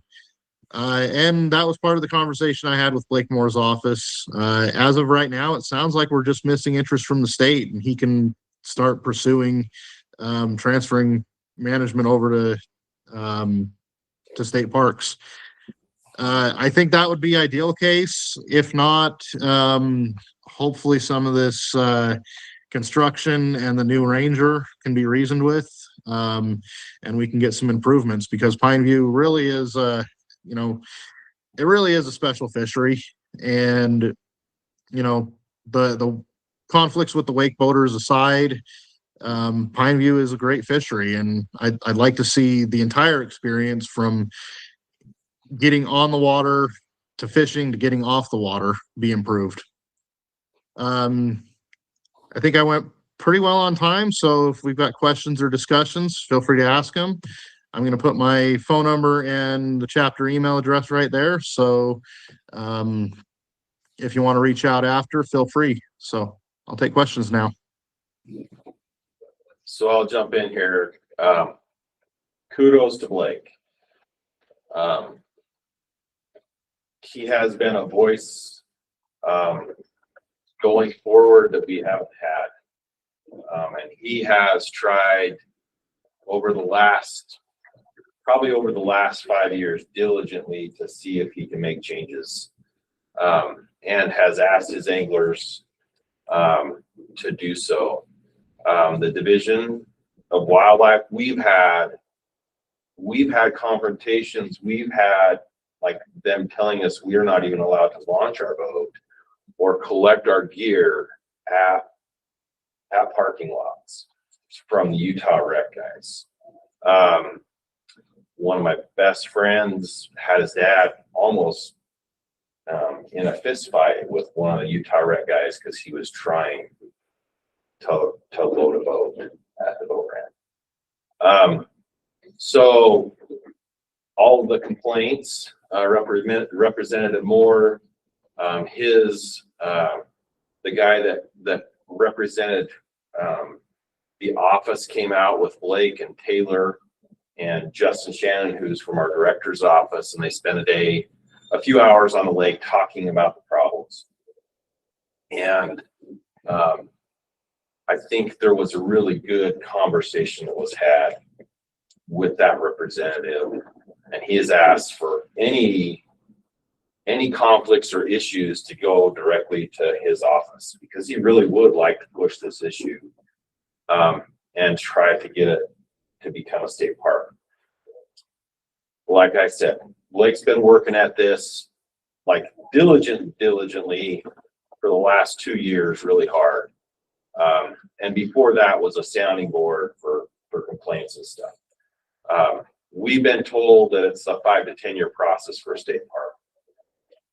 And with Representative Moore being elected official, like if he is not reelected, then we really struggle to continue going forward. But Blake and his chapter and his anglers have really pushed hard at trying to make things better. Not just not just for their chapter and not just for tiger muskies. Let's be like, I'll be completely honest, right? The habitat structures that I asked money from Blue Ribbon for do not directly provide cover for tiger muskies, but they do provide cover and habitat for the fish, the forage fish that those muskies eat. And he has been there to help every time I've asked. His anglers come and help us net fish every fall. They come and help us tag fish. They come and catch fish so we can tag those fish. So he's put a lot of investment, a lot of time in this, and his concerns are valid. Everything that he has stated, we have heard, we have seen, we have witnessed. As an angler, as a biologist, it's one of my favorite places to go.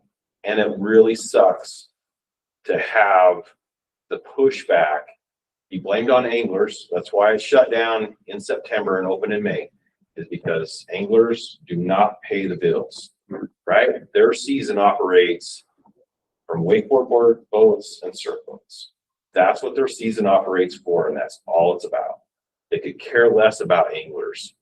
And we are the ones that get blamed for all of the issues that happen there, because we are apparently we're children that are not very good, right?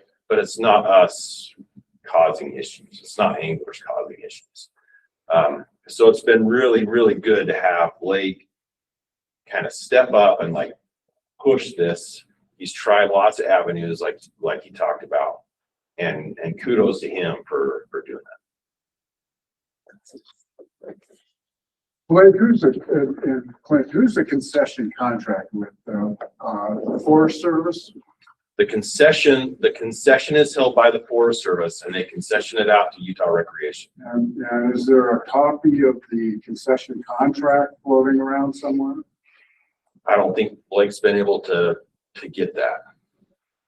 We thought that Utah, like American Land and Leisure, was kind of horrible at the time, right? But this is a whole other demon. There should be a copy of. There should be we call it scope of works. Yeah. Statement of, whatever you want to call it. There should be some kind of contract with the scope of work the concessionaire gives. There definitely is. It's just whether or not we can get it or. Well, it's public. It's a public bidding. I know the Utah Recreation Company was currently in the process of renewing their contract with the United States Forest Service.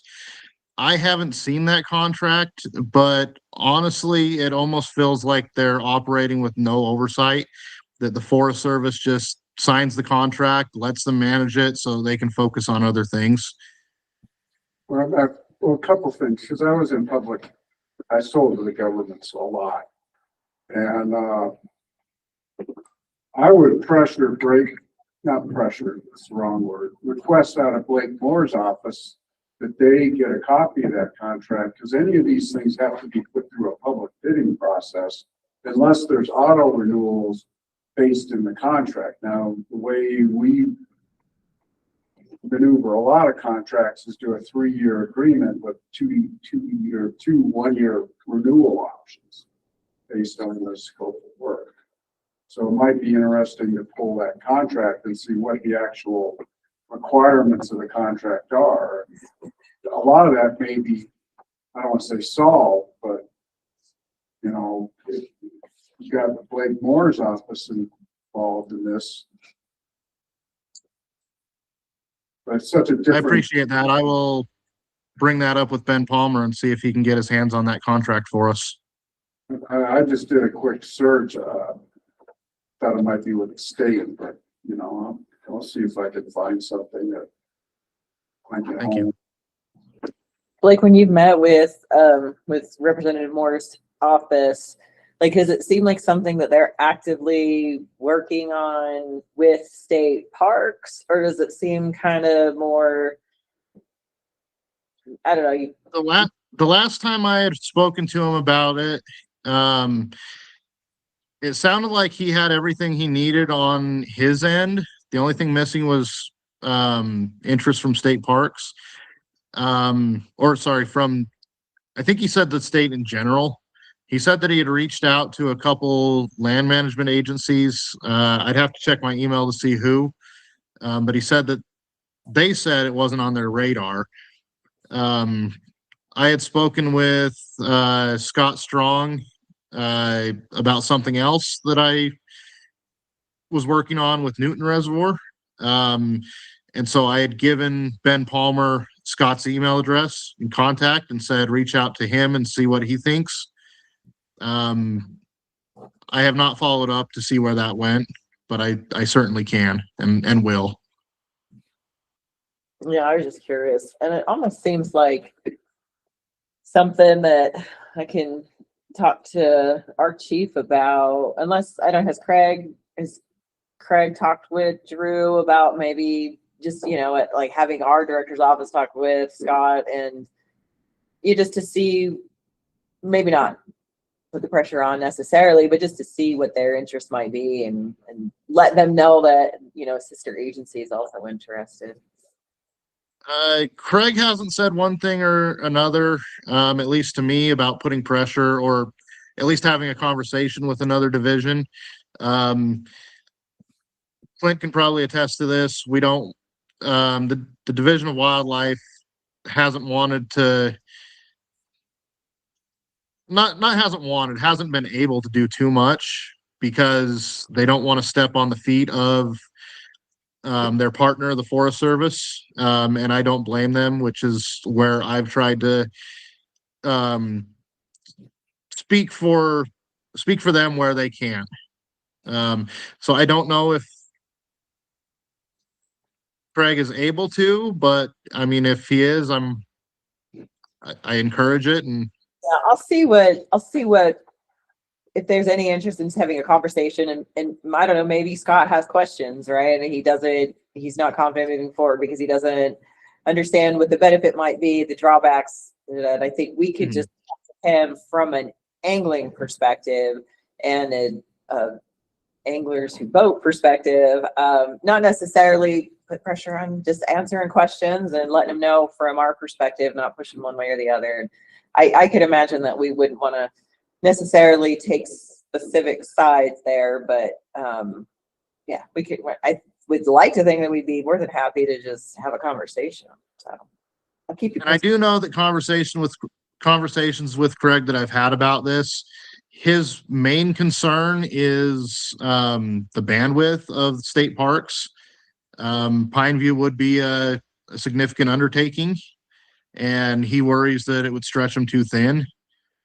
But I do know from other conversations that state parks is primarily self-funded. Their revenue goes back into their operations. And so having revenue like Pineview would justify its own existence as a state park. They're kind of the experts, right? Like, go to look at all the state parks along the Wasatch Back, and it's like they're the experts in the madhouse that is Pineview and Jordanelle and just making things work okay. So I don't know. I definitely understand what Craig's saying, but we could let them make that decision, right? If they have all the information that they need. So. And I'd also heard a rumor from someone up here who works for state parks that state parks is interested in getting to 50 state parks throughout the state by the Olympics. So if they've already got interest in adding more state parks, it sounds like Pineview might be a good candidate. So Trina, I'll add one thing, Blake, and I don't know if you've looked at this, but when Lost Creek and Utah Raptor, those two were made state parks, that year, that came through a legislative session, was made, a decision made by the legislature for those two. I had asked Blue Ribbon for funding for some changes to amenities at Lost Creek. And that change to the state park, nobody in the Division of Wildlife even knew that was happening. Like, that was just a decision that was made on Capitol Hill. Nobody was made aware of it that I know of, even when I talked to Drew. I looked up the senator that put that bill through, kind of wondering if he would run a bill, right? kind of running it, wondering if he would run something again, and just have something like that for Pineview. But I think it's one of those things that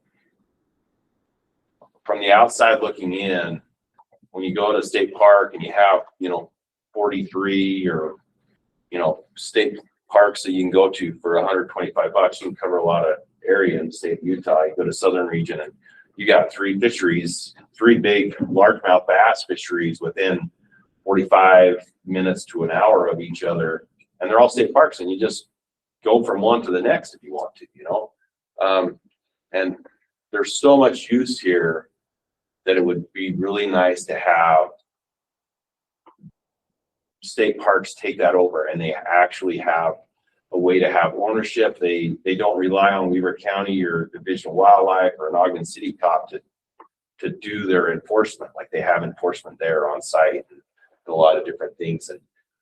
And that's something that is lacking. But I think I just want to let you know that, like, we didn't know about Lost Creek being part of that. Like that was just something that happened.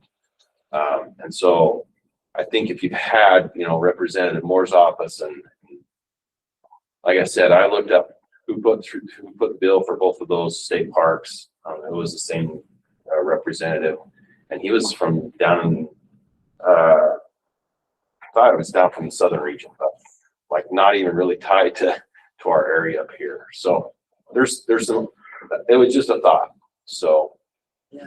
Just curious, who owns that water? the water is public water, right? All water in the state's public. Leave the water is Bureau of Reclamation, Yeah. but the land is Forest Service. Forest Service. It's a BOR reservoir. So the water goes down to farmers? So Yes, it's irrigation water. Ogden City gets a large portion. This pipeline that Blake talked about, there's springs that are on Browning Point. That is what most of Ogden's drinking water comes from. And then they also have a treatment plant directly below the dam for some additional culinary uses, which they've been operating while they've been putting in this pipeline.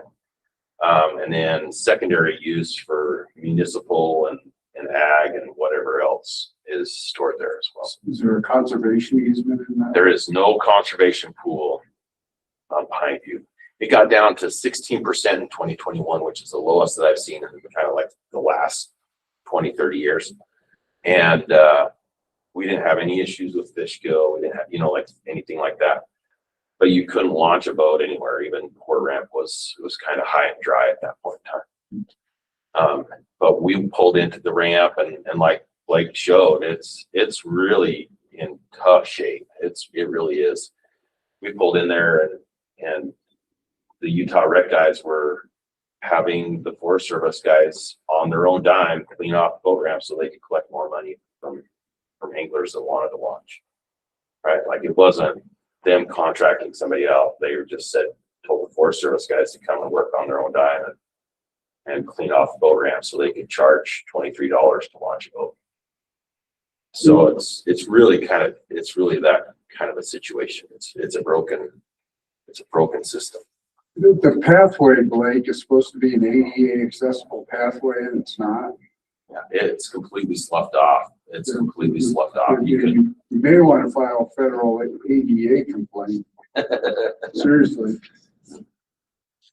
Yeah, it's pretty tough. It's pretty rough. Yeah, you can see that walkway is just falling off, and rather than do anything about it, they just fenced it off with caution tape and called it a day. I've been fishing, excuse me, all my life. As a kid and teenager and everything, and the feeling that's been developing over the past 20, 25 years is, had good access, well, decent access, and Pineview still restricted by a lot of private around it, but you could access the reservoir and you felt welcome. Now the feeling that I get when I go is that I'm not welcome. and, as an angler. And that isn't good at all. It's Blue Ribbon Fisheries for a reason.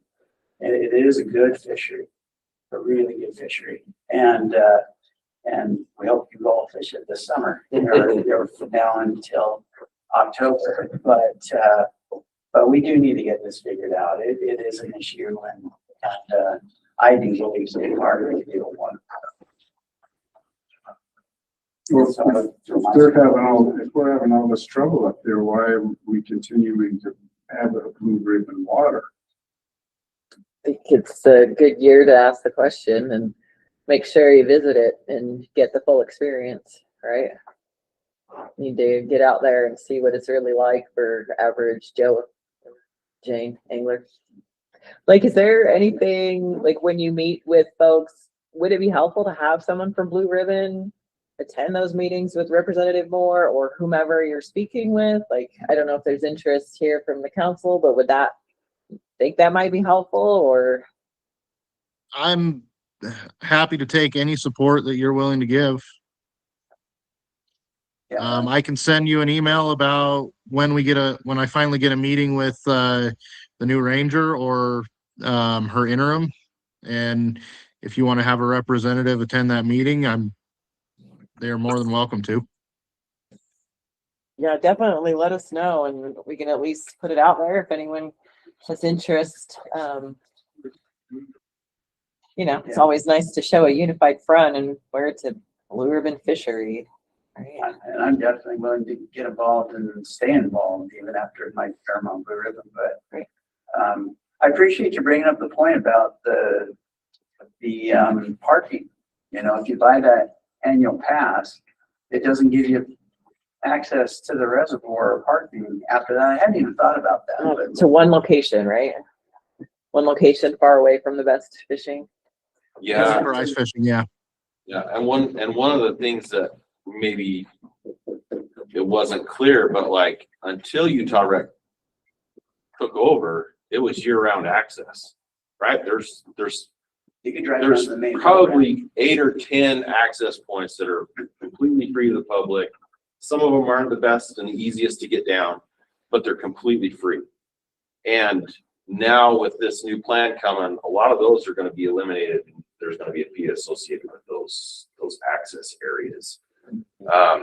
And so not only are we losing like some of these free places, even though they're not great to access, we're going to have to pay for them going forward too. Pay this Utah Recreation Fund. Yeah. Where even American Land and Leisure, it was, hey, you can park and walk off Browning or Cemetery or like whatever. I mean, Cemetery Point was open until Utah Rec took over. Yeah, and there's places where I park and I walk quite a ways on the ice to get where I want to fish, but it's worth it. Yeah. It hasn't been a problem, but if that goes away, the reservoir's closed. It's tough. So. Okay, well, it is noon. Blake, we'll let you get back to work. Thank you for joining us and taking the time out of your day. We really appreciate it. It's a lot of really good information. And please let us know your progress. Keep us posted. I really think that it would be, I think it makes sense to have someone from Blue Ribbon attend if we can make it happen. So just let us know what we can do and keep us posted. I'll reach out to you, Blake. I appreciate you very much, and I appreciate the time. Like Clint said, this has been a very big project for me, and for the first little bit, it kind of felt like I was spinning my wheels and not getting anywhere, and then I started getting some people to listen, and so just taking the time to listen to me means a lot. And so, yeah, I'll take any help you're willing to give, and thank you again for your time. Yeah. Have a good rest of your Thursday. And then for everyone here, I guess everyone online, our lunch is ready. So we're going to take 45. So we'll be back at 12:45. And yeah, I think that's all you guys need to know. We will be back. Okay. I'm going to shut off the microphone and camera.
All right, so we need to jump right into the 2027 proposed regulations.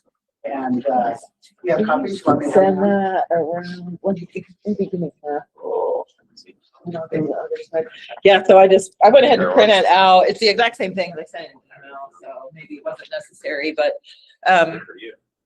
just in case you wanted you didn't have it in front of you, you wanted a reminder. So what we're gonna do today, and hopefully everyone is comfortable with this. If not, you can just provide your comments. You can just tell me your comment. But the cool thing about Mentimeter is that it is a way to log the information in the future. So we can go through this little survey and you guys can participate, and it's all anonymous. I just get, you can see the results live, actually. I'll show you how to get set up. And then I'll also be able to access your guys' responses just in general, right? Like 8 people supported and no one opposed or whatever, next week. And so I can get it into the data sheet and look at it compared with all the other groups that we're looking at. So so that's the cool thing about Mentimeter. And the way that you join is just on your cell phone, and you don't log in or anything like that. And so you'll go open your cell phone browser and go to menti.com. And then, so just right up there at the top, menti.com. And then you're going to plug in this code, and you'll be able to, as I scroll through, you'll be able to respond. And then you'll see the people's responses come in live. It's pretty sweet, actually. So, and what is the website? It's menti.com. Oh, okay. We don't have a QR code for us to scan. I mean, I know. Oh, Their fingers. No. Thumbs. I mean, like, that's We're hard not to supposed to say. do it, are we, Chuck? No. Okay. Oh, good. I'm glad I don't have to. Yeah, you guys are off the hook. I mean, ideally you support your own region facilities and say why, but What was the code? so the code, let me go back, is 5410-756-7576. That's the participation. 54, 10, 75, 76.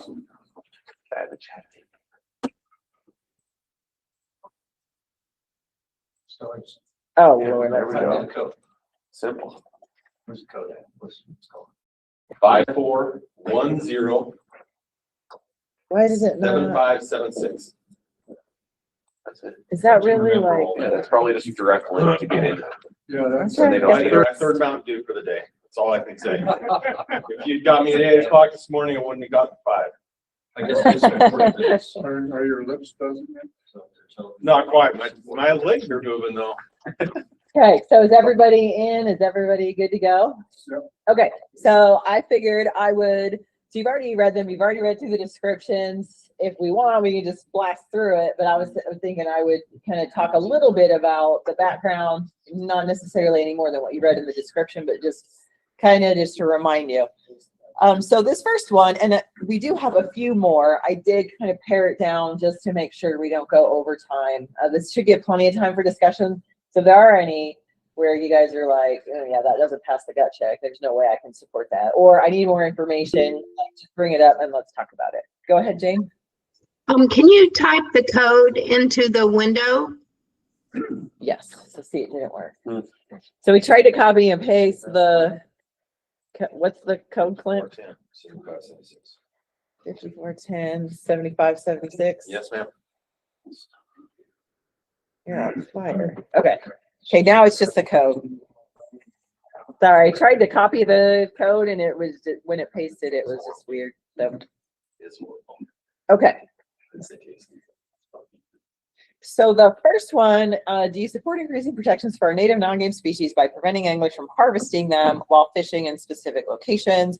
So the way we protect our native non-game species now is basically the way we regulate all non-game species is by, it's pretty much if the location is not listed in the guidebook, you can harvest non-game, unlimited, any method to take. It's pretty much anything, right? So if we've got a native species in a location, we just kind of say, you know, the only species you can take there is carp. You can't take anything else. And that's how we protect them. So Or prohibited species list. prohibited species is different, right? So those are the endangered fishes, when you're talking natives, and you're just not allowed to harvest. If you're found in possession of those, you have a real problem on your hands with law enforcement. So the idea is that, or the reason this question came up is because it was talked about in the Escalante drainage. The Escalante River is open, and some folks were harvesting flannel sucker. That wasn't illegal, and we probably should be protecting those fish because we do spend a lot of money on them. They are state species of greatest conservation need. We spend a lot of money to try to conserve their populations. We're talking bring them to the hatchery, that sort of thing. So the idea is there's probably locations on the landscape that aren't protected right now and we need to protect. So we don't have anything specific except 2 in the central region. I don't know if they made your guys' list or not. But it would be something like the Escalante drainage or others where we're like, oh gosh, we should be protecting this. So that's where that's from. So how many folks do we have on their phones? Okay, mine says, please wait for the presenter to change slides. Okay, so you've already made a selection? After you've answered, then you have to wait until Trina changes the slide to get to the next question, if that makes sense. Okay, so I lost out on this one. So you should have already. Yeah, Oh, I did. Yeah, you responded. I responded. Oh, did I? Oh, okay, you responded. So 7 of 8, is there one more? Uh-oh, maybe you didn't respond and it's acting up. Well, I'll wait for you to change slides and see Okay. what happens. All right, we got 8 of 8. Okay, sounds good. So let's see. On to the next one. Okay, so this next one again is in concept. So we don't have any specific locations, but you support allowing spearfishing for a species anywhere biologists know that more harvest is needed. So examples might be, just where an emergency change has been listed or issued, right? Where we think that we might lose some fish if we don't have more harvest. We're trying to thin that population, but it could also, in this instance, it could also include, we are overpopulated. I don't know, where are we?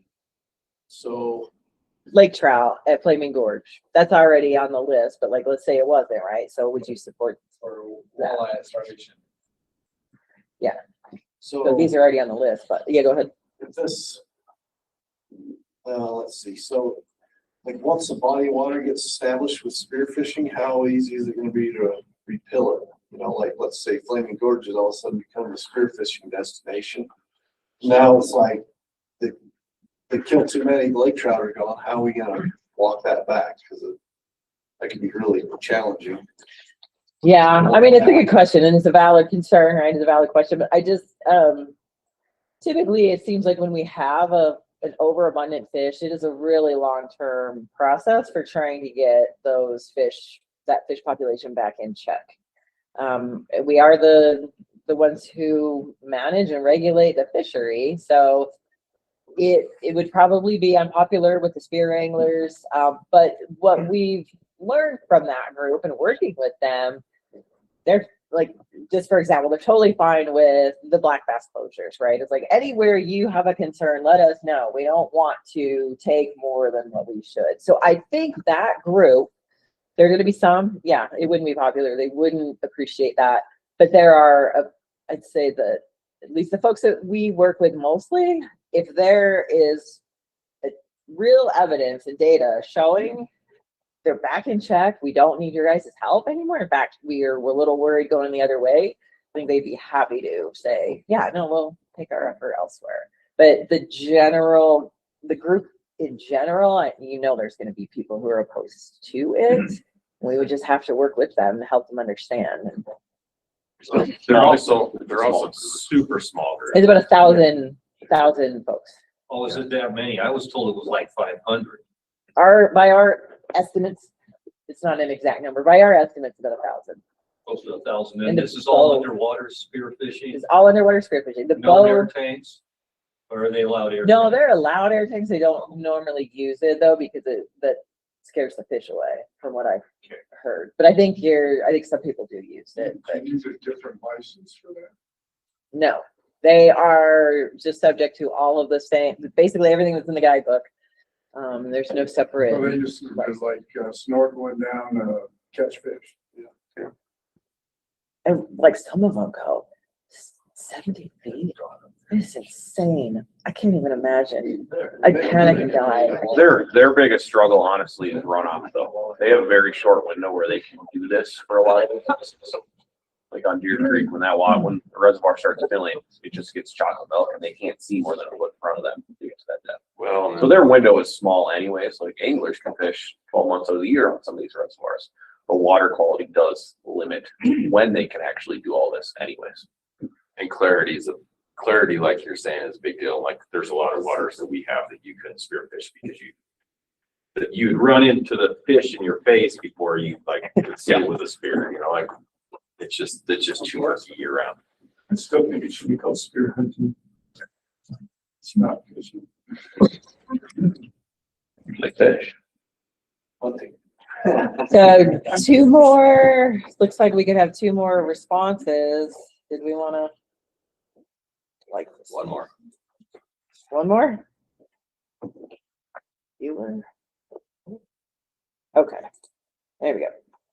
All right, the next asks the same question, but would you support allowing bow fishing for a species anywhere biologists know that more harvest is needed? So the bow fishers did approach us asking for more opportunity. We're working through that process. So we're just kind of judging now how comfortable people feel at allowing more opportunity for bow fishing in the state, thinking that it might make sense to start where we need more harvest, I guess, the best way to put that.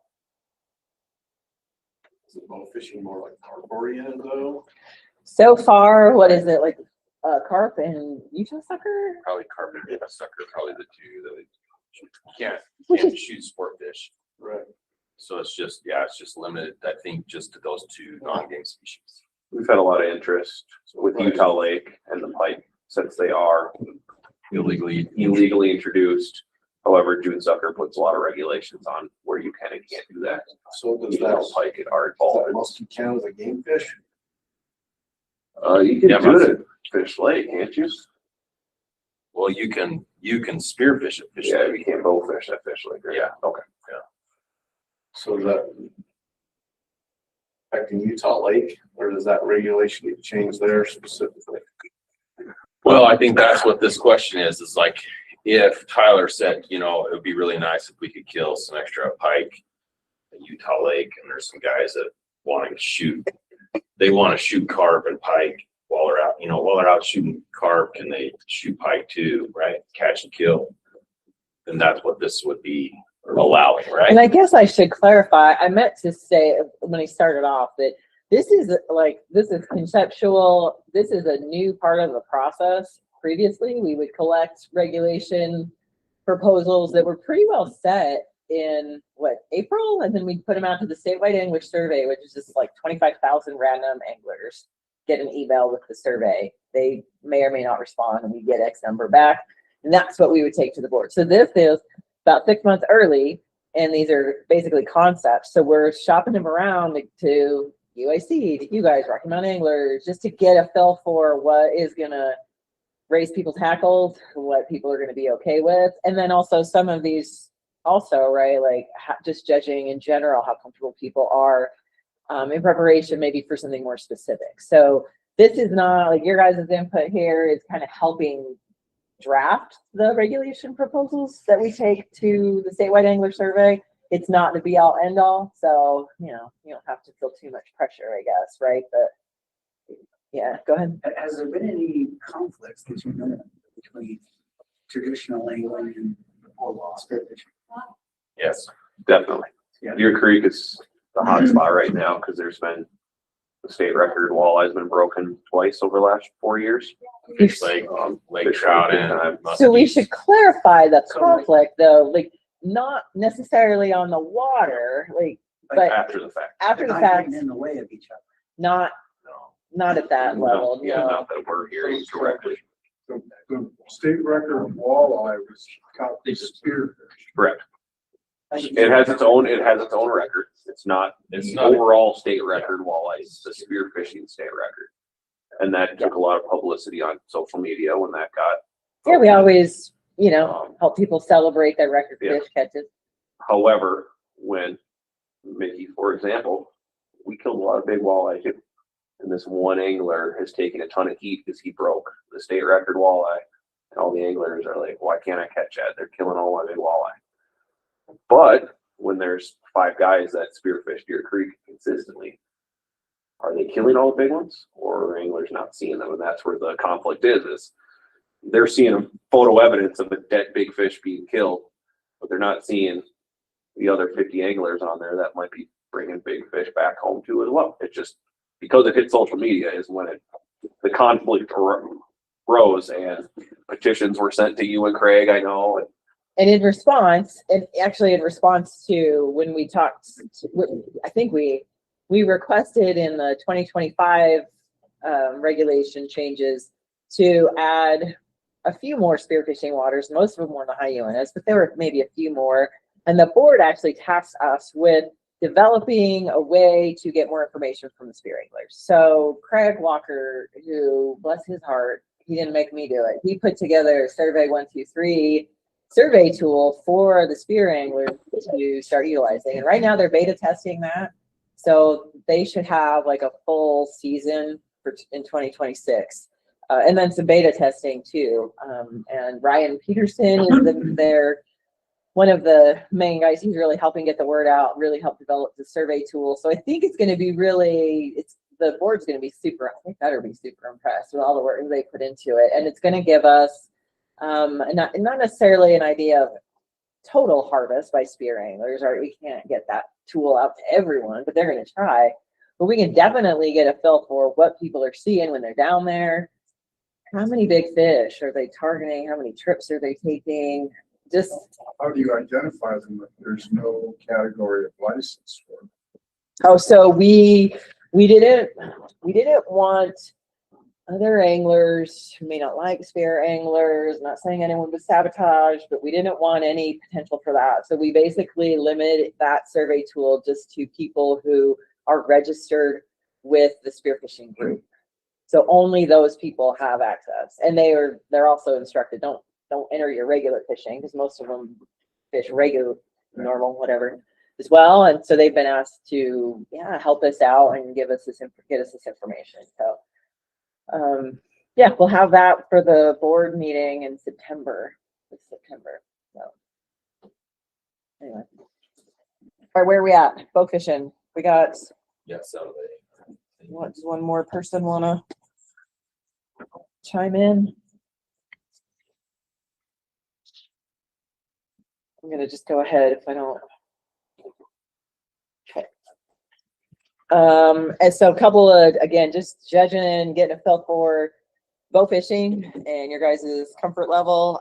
So specifically allowing bow fishing for a nuisance or unwanted species in a water body, like an illegally introduced species. So that specific scenario, would you support allowing bow fishing there?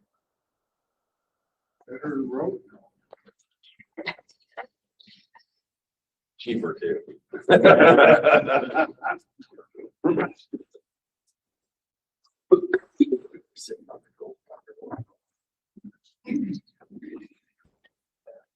One more? Maybe? Okay, go ahead. So subtle difference, just you support allowing bow fishing for a species with a must kill regulation in a water body. So again, this is very subtle. Typically, it's a nuisance species, and we're going to go, like, we might say must kill, but we don't always go towards a must kill. And typically, probably like a must kill regulation comes after an illegal. Yeah. Or we're spending a lot of money to remove fish, like in the Green River, smallmouth bass and walleye, northern pike that get in the Green River. Okay. All right, I'll go to the next. Would you support addition of a native species as a sport fish, even if harvests were not allowed? So you'd have just a catch and release style fishery Nothing specific has been proposed, but Craig and I definitely, we're of the same mind that to get people really interested in and caring about a critter, they got to be able to hold it and utilize it. And there's a lot of native fish that could be angled and people could start utilizing, but maybe their populations aren't, maybe they either we don't know if they can handle harvest, or maybe they really probably couldn't handle harvest. But how do you get your public to really care about, the fishery, right? If they can interact with it, then they can really get behind it. We like to think. So that kind of where this stemmed from. We don't have anything specific. We're just judging support or not. Okay. So some people think that, to be a sport fish, you should be able to harvest. And so I guess that's really the question.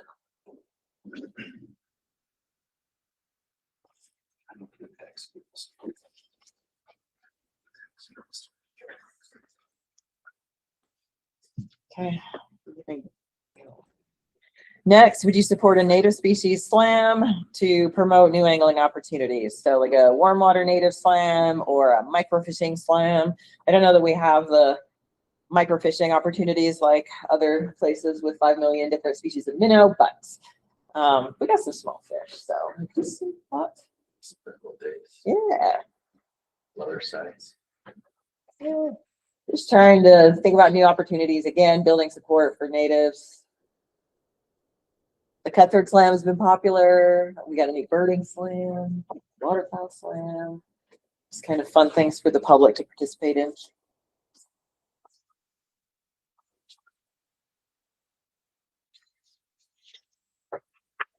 Anybody?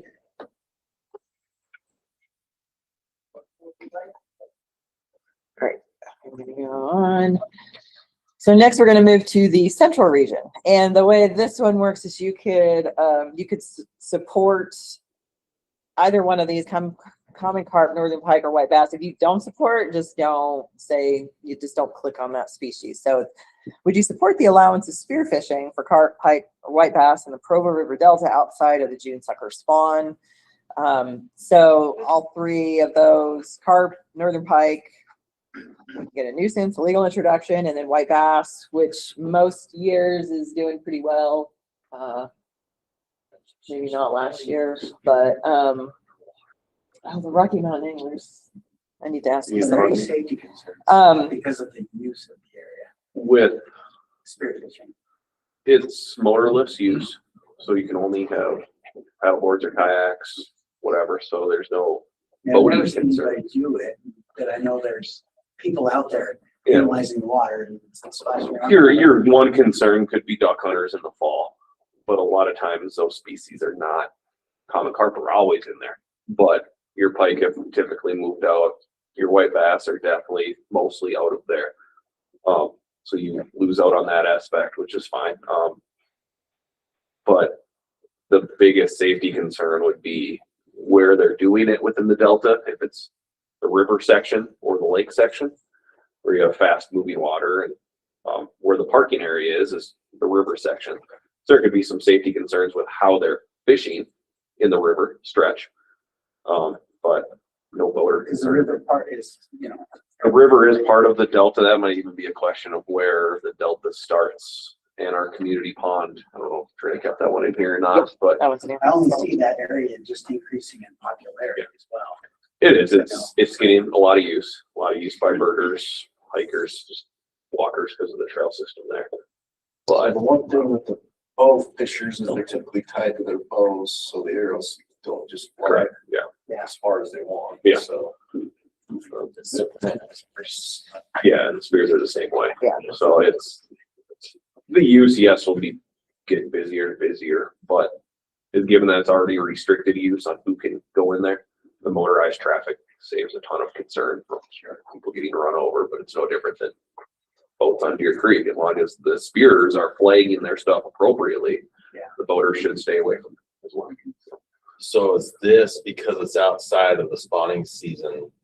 I can see this could be like targeting white bass for better recruitment after fry hatch and targeting northern pike for adults. Is that kind of a survival thing? I Or is don't it know just- Andrew's direct relation, but there's been a lot of talk in their meetings about what fish is actually doing damage to recruitment. And when you think of June sucker spawning and when the white bass come in right after, more than likely, as those eggs and the larval drift through and the white bass are coming up, that's an easy meal. So we control their numbers. This year they were down. We saw it in our netting and we saw it in his netting, and anglers complaints. But in most years, white bass have no limit on Utah Lake. In theory, there's a lot of them. So it is their kind of concern of what fish is doing the damage. Green sunfish have been brought up, bluegills, yellow perch, because they're pretty strong in the Delta as well. But white bass kind of seems to be the one thing that they really think is actually doing the most damage. Pike were it for years. Pike were the end of the world for Utah Lake. We've been getting rid of them, but their numbers aren't skyrocketing as they expected compared to what white bass typically do. So I can have, if it comes down to it, when we go back to Utah Lake, we'll probably have more data and more information on that because they're looking at other research and other projects. I'm sure Andrew could come and talk about what's going on there too. So. Thanks. Okay, let's go to the next one. Kind of along those lines. This would be just, yeah, it sounds like, and you would know a lot more than I do, but right now the regulation just talks about like the boundary. We just need to change the boundaries for the Provo River to reflect the new river channel now that the Delta project is, I mean, it's pretty much complete. Yeah. Or yeah. So this is kind of just a technicality, I think. Regulatory change, essentially. Just making it clear what can be we done and can't be done somewhere. Right. So yeah, it wouldn't change the actual regulation, wouldn't change what can be done, just making it clear where.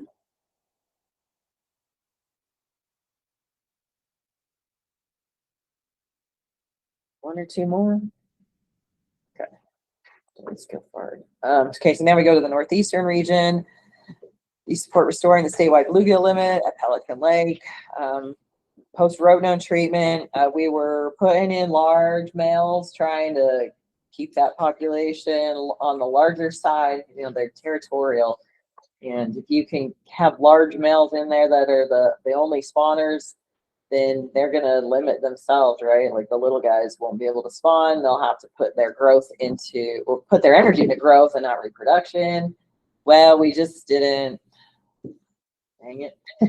We didn't get ahead of that, right? And so as soon as like the earliest spawning year class hit maturity, there just wasn't, anyway, they just went like gangbusters. And then we got a ton of small fish. And so having just a 15 fish limit, 5 over 7 inches, I think, definitely doesn't make a lot of sense. And we just need to revert to the 50 fish limit. Like that's what probably really need in there. It's just get a lot of bluegill out. The bass definitely help.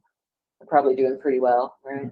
Yeah. But it's not going to hurt that bluegill population, and in fact, it might help it essentially.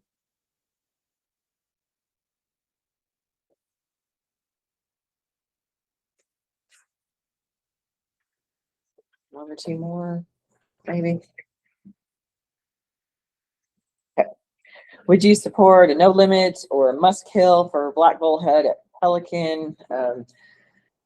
Must kill, like Clint said earlier, it's usually for an illegal introduction. These black bullhead are they're just in there. They're just in the system, but there's a lot of them.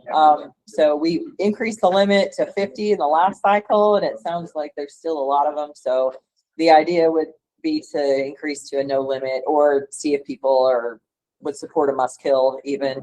If we did a must kill, we'd have to allow waste of the species though, which doesn't allow for littering. You still want to, leave them there at the water body, just stab them, sink them there at the water body. But yeah, there's plenty of these guys, and I thought that they would cycle through. I thought their numbers would go down, but they have not.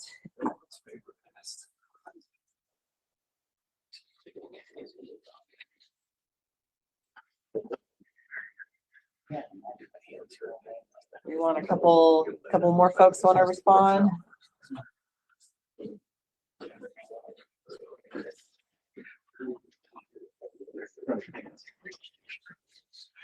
Oh, okay. I'm just gonna go ahead and move on then. And again, I will say, if you wanted to come back and talk to me about any of these after the meeting, that's fine too. Right? Definitely let me know if you have strong opinions and maybe weren't able to or didn't feel comfortable responding today. Spearfishing for walleye is currently allowed at starvation with no spawning restrictions. So would you support a spawning restriction at Starvation Reservoir? And it would, I don't know, I think I said bass, but I meant just the walleye. There's already a black bass spawning restriction. So the walleye, this is the walleye spawning restriction would be new, and it would be, we would use the same dates as the black bass spawning restriction. Are they trying to get rid of, improve the walleye or get some walleye out of there? So we're gonna get to that. Yeah, cause like, I keep. Right, like, we're gonna get to that next. All right. Not next. I should have put, I don't know why I didn't keep all the starvation ones all together, but I didn't. I was So just like thinking, like, if you're removing big females during the spawn, you're like having less fish get into the system.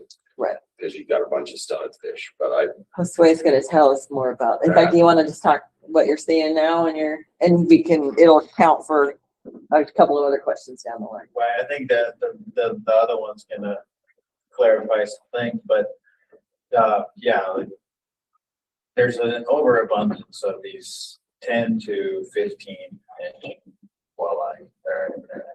And so the idea is to allow for more harvest on those, and spearfishing is mainly harvest. Whereas regular anglers are just, some may keep them, some may not. So I think that this is a good opportunity to actually have a harvest on there and hopefully extend on that.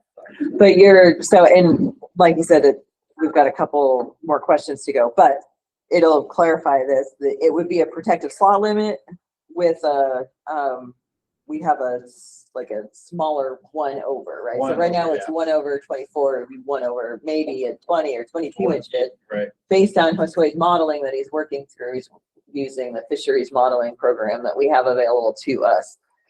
So just kind of what the data is showing is that protection of the larger fish actually in this population seems warranted. It's the harvest on smaller fish. So I hear what you're saying for sure, but the brains. The relative weights on those smaller fish are really pretty low. And, yeah, so there's a lot of competition going on now. Like I mentioned earlier, they're eating zooplankton, and so there's other competition within that yellow perch. Yeah, yeah. Okay, so I'm gonna move on. And sorry I didn't put starvation questions all together, but we'll come back to the other two. So lower Stillwater ponds. These guys did a krill there a few years ago, and it seems like there's a lot of harvest, and it's a really cool location. There's 6 or 7 ponds, and we stock different species. We got tiger trout and browns and rainbows and different management, brooks, different management at some of the different waters. But it just seems like it's kind of confusing, even though we put up a sign. There's just so many lakes there. It's hard to keep them straight, so it's hard to have specific management at different waters. So it's kind of managed as a complex, and there was a little bit of concern about overharvest. So the idea would be just to apply a 2 fish limit there at all of the ponds, just as a complex. What kind of usage do you remember offhand? Angler hours? I know it's been a little while. No, it's been a while for that one. I don't think it's very much though. Yeah.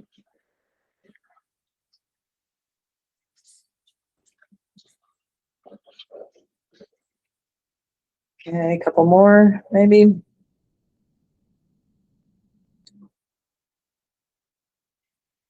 Okay, thanks.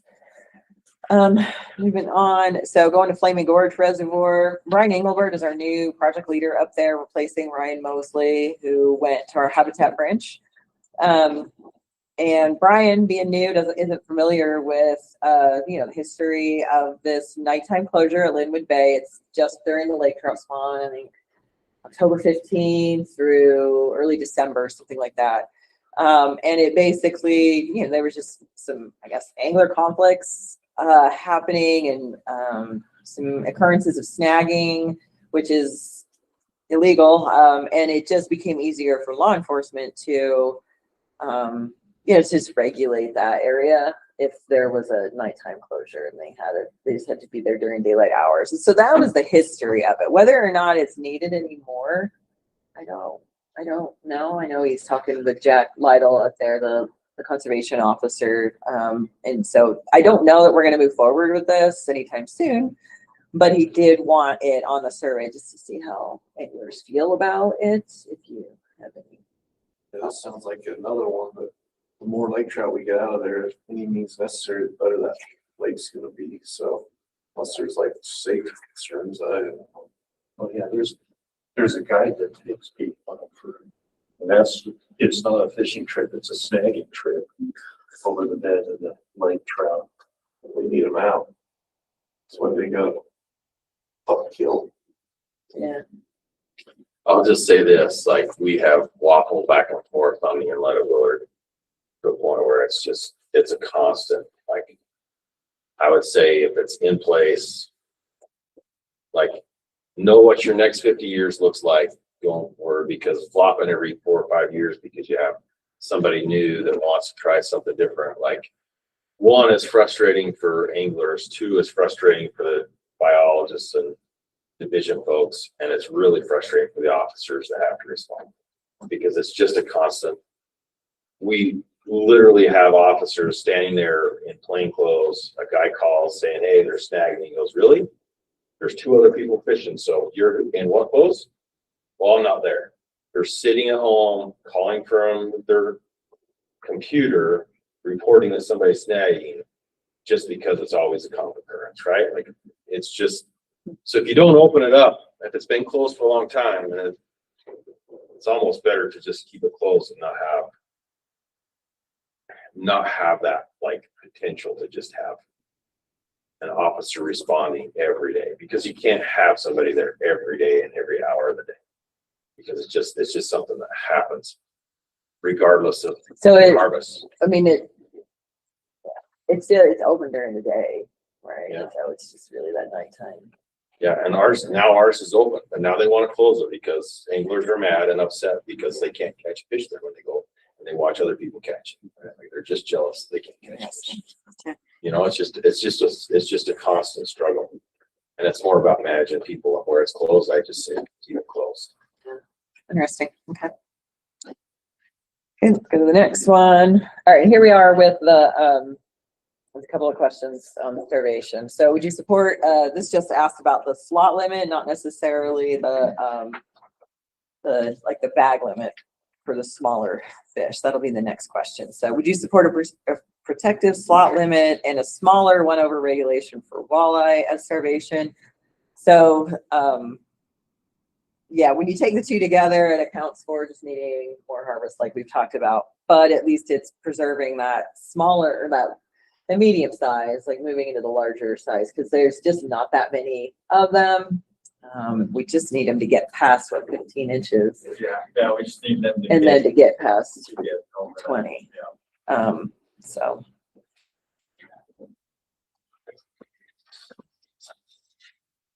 And I guess the process for this is you'll be continuing to look at the data, and if, depending on what comes out of the feedback here, your management team, you might propose something specific for the next round, which would be, I guess we would need everything.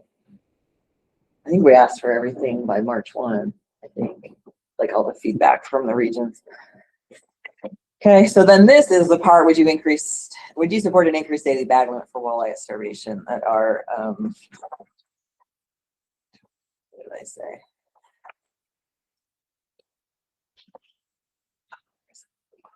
That are below the slot limit. Okay, so that would probably be fish less than 15 inches. Really trying to get rid of that 10 to 15 inch size group that just seems to be stacked up in there. Someone at UAC was like, "If you're going to do it, just do it."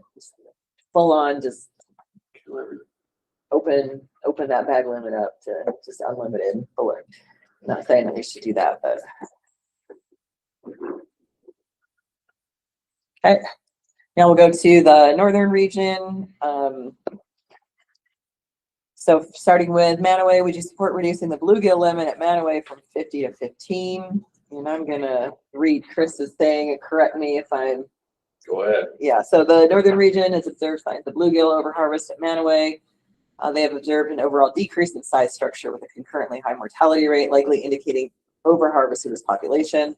And they're proposing to lower the daily bag limit of bluegill there from 50 to 15 in an effort to reduce harvest, allowing more fish to grow in a larger size classes again, thereby increasing angler satisfaction.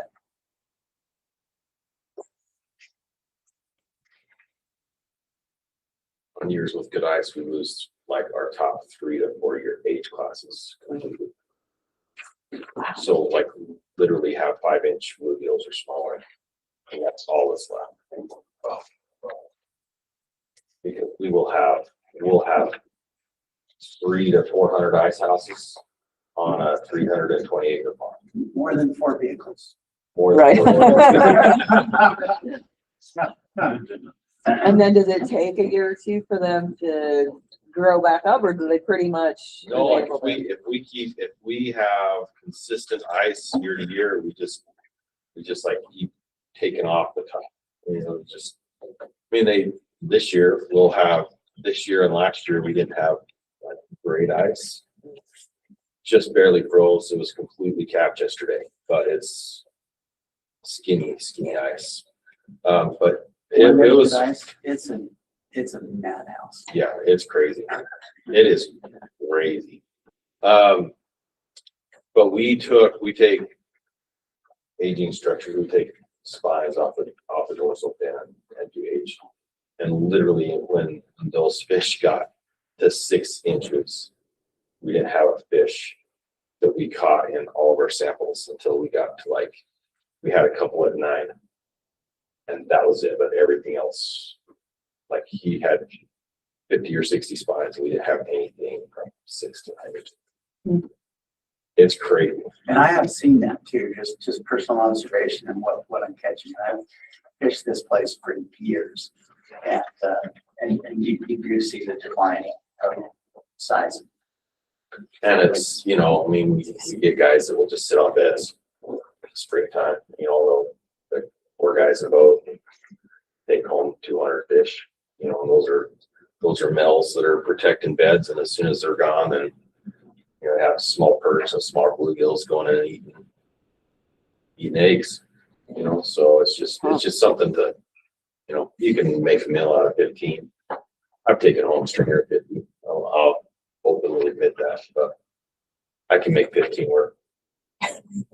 Just be more, tater tot. Did you think about somewhere in between that, or was it really it needed to be trapped? So there's other places that have this 15, right? Mm-hmm. And we're trying to be kind of consistent. We did talk about perch, and that came through as well at Willard. We went from 50 to 15, so we're trying to be a little bit more consistent. Yeah. Okay. I think is kind of where Chris and Taylor were really thinking, be pretty consistent on those regulations. Sounds good. Okay, thanks, Clint. Would you support a change in the walleye harvest at Willard if modeling the population with recent data showed a need? So Taylor came and talked to us last meeting, so he's hard at work on a bunch of different waters, but Willard Bay for sure.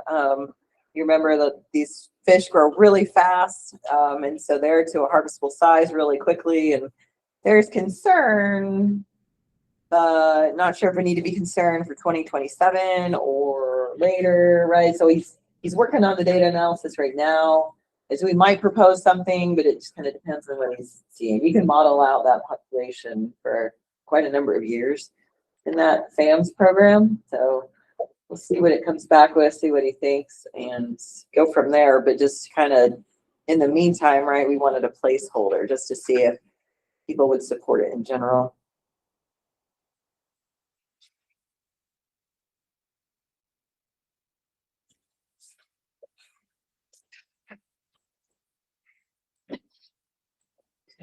Couple more. Right now, it's pretty inconclusive.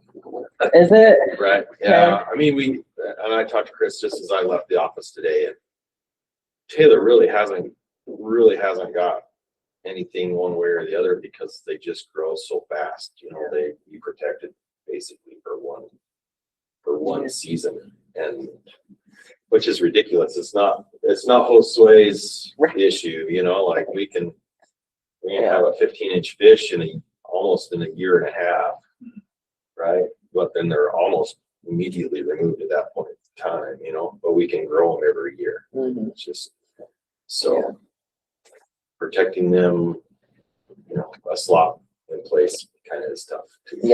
Yeah, so maybe nothing, but just in case. Yep. Wanted to include it. Okay, so now we're moving on to the southern region. So Dan was wondering if folks would support allowing set line fishing for catfish there at Lake Powell.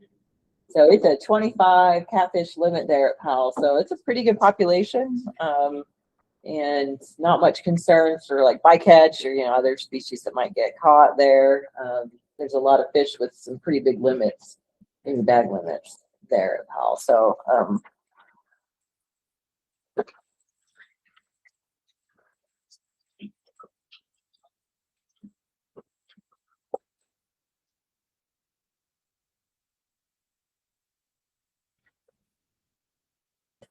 couple more.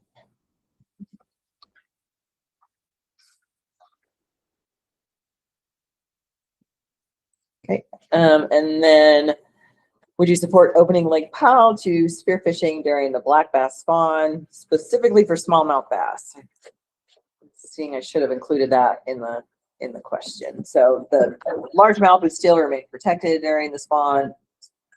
Smallmouth would be open to spearfishing in that season.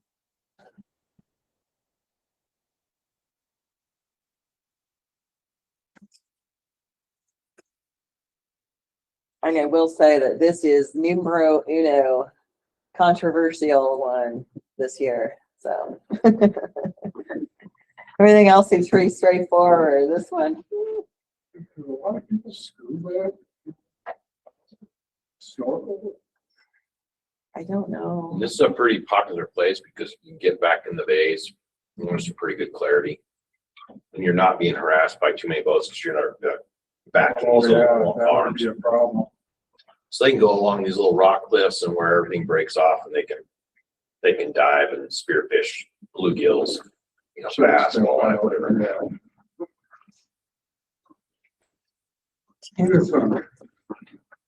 Sorry, you want to go back? Okay. And then this is the last one.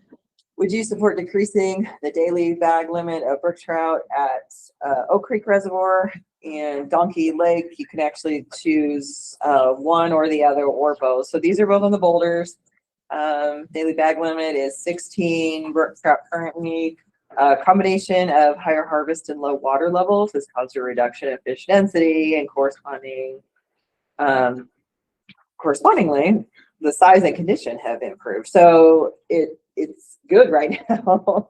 And I think the idea is just to bring it back in line with state recommendations or your typical daily statewide bag limit, because right now things are doing really, really well there. The only caveat to that is they're self-regulating. They have a 16 fish limit, but most people aren't catching anywhere near that. But when they need that regulation again in the future, it's kind of there. So that's a lot of fish. 16 fish. Yeah, you can't catch that. Like that guy. And I think I did, actually I think I did one more as a follow-up to that. Okay, so yeah, so it wasn't necessarily just going to the statewide. It was like the statewide plus the bonus too as an option. So it was either, you know, if you do support decreasing it, 8, 4, or you could also just say I wouldn't support it too.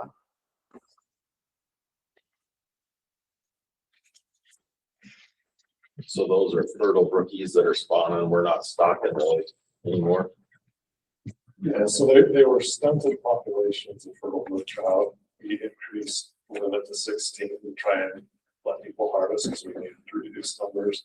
The numbers at both have really reduced and the conditions way up. I'm a little doubtful it's really like angling harvest that's driving that. We stock tiger, muskie, and donkey. I think that's driving that, and donkey, and then especially Oak Creek would probably go with the drought years. There's been less success with small.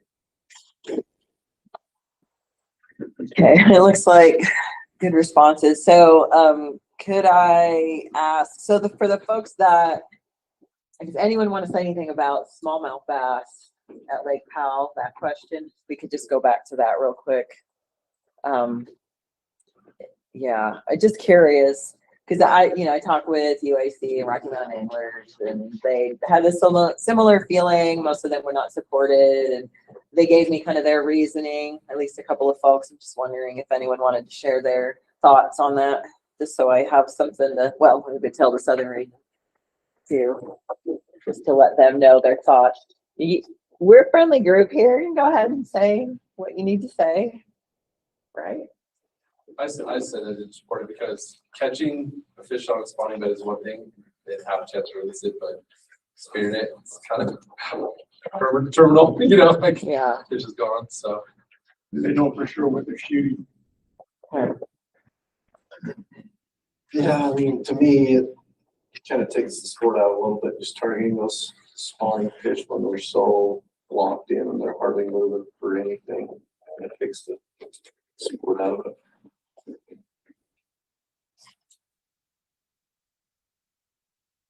Okay.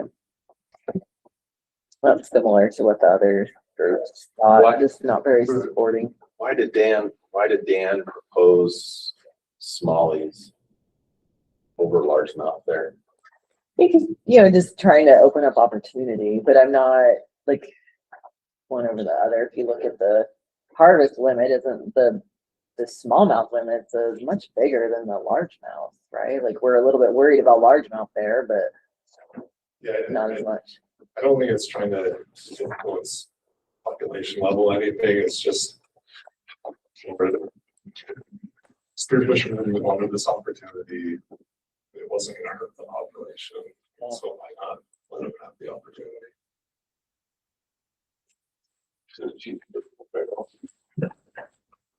It's a pretty big pond, but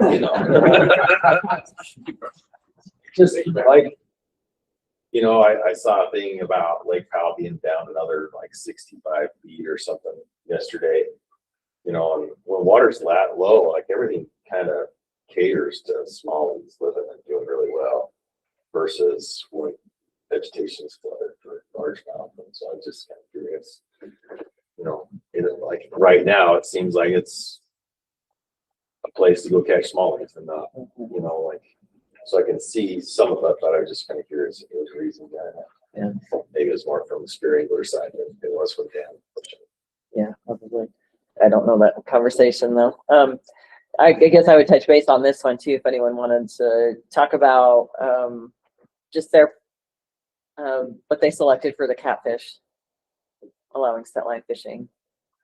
And if you don't want to, this is still securely anchored to a bank. This isn't like jug fishing. This is we redid the guidelines. So it used to be, it was like you had to be within 100 yards of the water body you're fishing. And it's like, you think about a river, like you could just walk however far, as long as you're within the shoreline of that river, you're legal.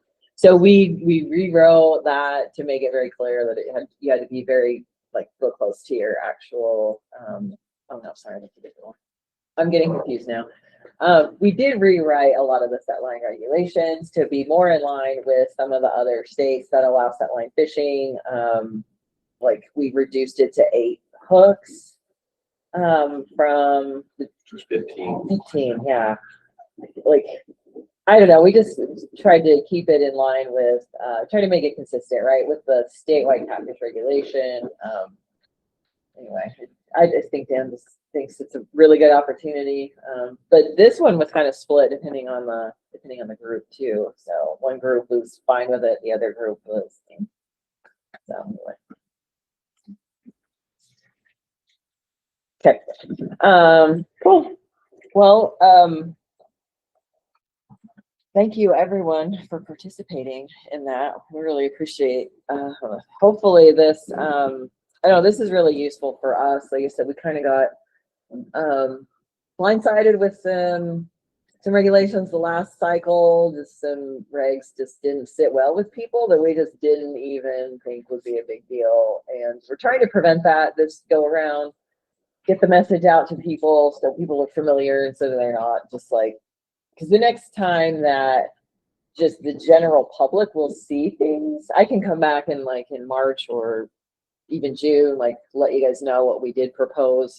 You're aware of it, tell people, but the general public, the general English public, the next time they'll see it will likely be, you know, at the racks and board meetings. It'll go through that statewide angler survey. That's a random selection of 25,000 anglers, and we've got 450,000 anglers in the state, you know, so most people won't see that survey, but it is representative, so we feel comfortable with how we have that set up. But we just want to make sure people are aware of what's going on, can provide some comments. So yeah, feel free to touch base again later on after the meeting if you want, if you didn't feel comfortable saying something, or if you think of something different.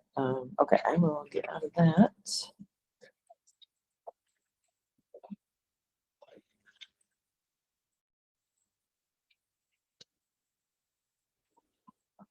I wasn't sharing that, was I? I'm sharing that.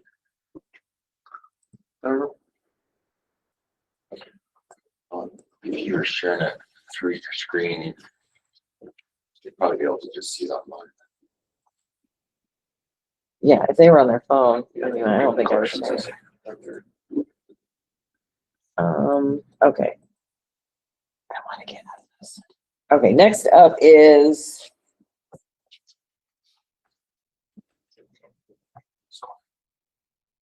yes, thank you. Scoring. That's not it. So many spreadsheets. All right, I just need to share this.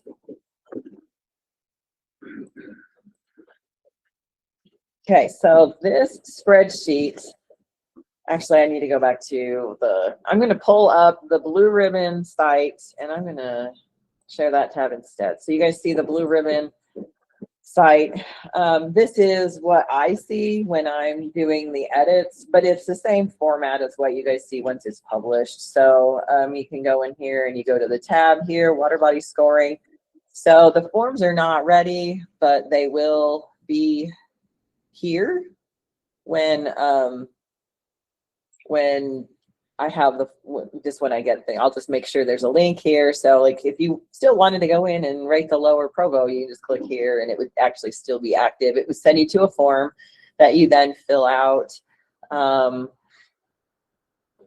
And once I have this spreadsheet completely, and it's done, we hear from Calvin, we need to add another water body.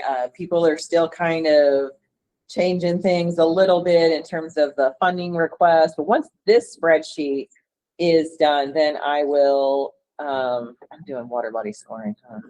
Gosh, you guys. Sorry. Water body. No. Where is it? Okay. Holy smokes. Apologize. That's the front page. I need to revisit this again. All the way down to the bottom, fiscal 27 proposed projects have been submitted. Score sheets can be found here. So it actually, I guess, is active now. So you'll go to the score sheet. You'll see the instructions for how to do this. You'll see two things, printable score sheet. So Nikki, that's what I gave you. I actually have some more out here. Like I said, the one project from the southeastern region will need to be added. There's a blank here so we can add more, because that does happen. And like I said, people will be changing their requests depending on how things go over the next month. So definitely when you go to do your ratings, and your score sheets here will be 2 weeks, due 2 weeks after the March meeting. So don't feel like you have to rush and get this stuff done. I'm just giving you guys the rundown to familiarize yourself so you know where to go and how to get this in. So if you click on the project name this year, that will send you to the database, and you'll see it goes right to this first project, Pelican Lake Eurasian Water Milfoil. And I did want to point out, because it's not always obvious, so that's the title page. You go to the next thing over, that'll give you the project details, finance. So there's a bunch of different tabs. If you want the whole thing in one, you can just do the project summary report. And that'll basically put together basically a PDF. You can even print it out, and then everything will be all right here. You can just save this to your desktop, however you want to look at that. So make sure when you go through these that you're looking at all of those project details especially, and then double check the blue ribbon request. So far, I don't know what that Colton WMA project will add, but we're at $642,000. We have $450,000 to work with. I've included these two. They haven't requested, you'll see they haven't requested blue ribbon funding. At this point, they're a placeholder in case those amounts change. So just trying to plan ahead. But the main thing I wanted to mention is I wanted to just go over the scoring. So, so this is a printable score sheet. You don't have to do it this way. You can go, you can do the fillable one, but the way I did it this year, so I didn't put it all, like, don't put your scores into this Google Doc. So I need you to download this onto your computer. And the reason I did it this way is because there were some issues. I couldn't protect each spreadsheet for each individual person. So there were some issues last year with someone going in accidentally to someone else's spreadsheet and changing their scores. So this is the way I think to prevent that. We'll see. If this is a huge pain in the butt, we can go back to the Google Sheet.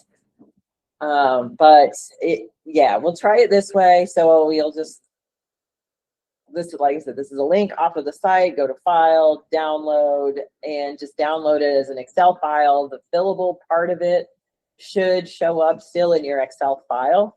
And then if you can save that and then just email it to me. That's how we're going to do it this year. And then I will compile all of the scores. And I know there's typically kind of some concerns about the project, how we score them, right? So you're going to score them all on to what degree does this project enhance fish populations, and to what degree does this project enhance fish habitat, to what degree does this project enhance angler access, and then do you feel that it will help provide staffing needs for the DWR to accomplish our goals, and then do you feel like there's a high likelihood of successfully accomplishing the intended goals. So just want to spend a little bit of time going through that. Like I said, I know there's just been concern about that in the past. So I think the best way to think about this is, I think we've talked about it before, but what encapsulates a fishery is fish, habitat, and access, right? The anglers, the fish, the anglers. And so those are what we're scoring on, right? So do these projects contribute to building and enhancing a fishery? And I think it's important that people realize that not every project is going to score a 10 on each one of these three categories, especially, right? And that's okay. Like, that would be impossible. And that would be a crazy project, right? To do everything everywhere all at once. But if we think about it, yes, you do total all of these, but really a project should score high in one of these categories. So don't feel bad that you gave something a 1 because it's not going to enhance habitat or something like that, right? That's okay, because it's probably going to score high in something else in another category. So I mean, if it's a bad project, it's not going to score well in anything probably. But if it's a really good project and you really want it to score well, you really want to see it move forward, then I think it's most important for it to score well in one area. I guess I just want to emphasize that. Like, I don't think we need to feel bad that we're marking it down in 1 or even 2 of those categories. I've given zeros in you know, those And categories. it may still be a good project, right? And it may still get funding, and that's fine. And for new folks who haven't been through the process too, it's not just Blue Ribbon, right? These projects go to Habitat Council and through Watershed Restoration Initiative and maybe even other funding sources. And so what we do is if it seems like a good project, if it does really well, you know, and it just maybe doesn't make the funding cutoff, well, if it's more habitat related, I can go to Habitat Council and I can talk to them about trying to fund the whole thing, you know, because Blue Ribbon can't quite fund it all. So there is definitely like that, you know, trying to make it work and just trying to make sure things are funded if they're good projects. So again, I don't think we need to worry about, you know, marking something low just because it didn't, you know, it doesn't do everything all at once. And then this one I think is really important. Do you feel the project has a high likelihood of successfully accomplishing its intended goals? This is all or nothing, right? So if you don't think it does, 0, and then that will, you know, maybe it just needs to go back to the drawing board, or maybe permitting's not quite done yet. So this is a great place to think about, have they gone through all of the permitting process? Where are they in that process? Because we've got a limited amount of funding, and it's a bummer when something just sits there for the whole year and can't move forward because of like an issue like permitting. So when you hear from the folks in March, if we need to be asking like, how far along are you with permitting, with compliance, all of that stuff, it should be in that project details page, but don't be afraid to ask for further information there. Because that's the last thing we want is for a project to sit there and not get done. Go ahead. Maybe you can give us a little more clarity on question number 4 about the staffing. I never really know how to handle that question because, you know, maybe people from the division can answer that or give some clarity, because sometimes I'm like, is it asking, oh yeah, we want to fund the project, but then you guys figured out the staffing, or this is something that can be done with volunteers, or maybe I'm totally off the base of, I guess I wonder what the purpose of that question is. Yeah. I think in my world, I am going to, if I put money towards a project, so all this Pineview habitat that we're gonna do in April and May, our technicians that are on board already, that will be on board, will be helping to assemble all that. So I put this together and I'm gonna say, look, we're gonna need 20 volunteers plus technicians. This money is going, they can code, they could, you know, they're helping with, we're hiring them to be part of this project, right? Like that is part of their workload. We may not be funding them through this one line item, but without it, we're not going to accomplish everything we need to in the time we need to, because, you know, it's a big project. And mine specifically, I'm thinking 4 to 5 days to get, I mean, there's like 500 habitats to get assembled. So having 4 extra bodies there as technicians to assemble all that and drop it is a huge thing. So that's kind of how I see it, is if they're, and I think other ways we probably, maybe there's some other regions that actually ask for this money and then fund part of their technician time to go to Blue Ribbon Waters and do assessments or pull nets or something like that. And that's where like this money is used to hire, in part, to hire a technician. So how would you answer the question? I mean, because I like the question, and you know, I've been on the biologist side for DWR as well. But as these biologists build their projects, you know, there might be a line item there for tech, you know, where they can code it, but there might be times too where they know they're going to get a technician that might be coded by some other, you know, source or to the general, and they may not code it on there. So if it's not coded on there, you know, it's still open for interpretation. Right? Well, so that's where, I think that's where it comes down to me putting it in, because there is a line item there for in kind, right? So if I'm using them, they're funded through the native block code or our sport fish code. but I can still put that it's an in-kind kind of donation because their time's taken care of. They're just there for 4 days, or they're there for a whole day doing that. That's on me to like write it in and spell it out basically that, hey, I'm going to use there's $5,000 worth of time of in-kind used by technicians and other staff for this portion of this project. Is that? Yes, that's spot on. So it's really important to look at the funding columns. I mean, really look at those pretty heavily. Because it should show up in there. But it can show up, just like Clint said, it could show up in kind, or it can show up in the other. So, and maybe we could go over to like the top part. So here's that, just going back to the Pelican Lake watermill soil control. And it's split between budget. So there's budget information, and that's just how they're going to spend the money, right? They're going to buy the Percellacor herbicide. They've got some other supplies, some contractual services, and then the funding split, right? So then it's requested Habitat Council, DWR, and Blue Ribbon. And you can see, yeah, this is $5,500 is DWR's in-kind contribution to help get the project done. So it's not always going to have that. Sometimes it will have tech time, but hopefully they've got some in-kind costs in there. I do think too, or maybe I should just wonder, because I wasn't part of the whole process to, what tab was I on? There we go. To create these criteria.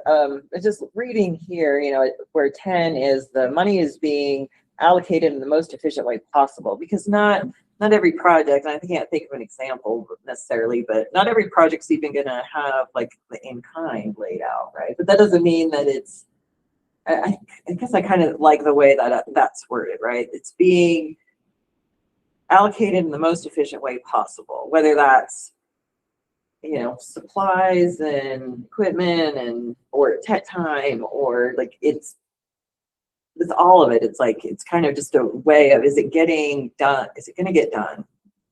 And in the most efficient way. That helps me a little bit, because I guess I would score that low if I think this is a great project, but man, a ton of manpower, a ton of effort is going to be put into this that might not be very efficient.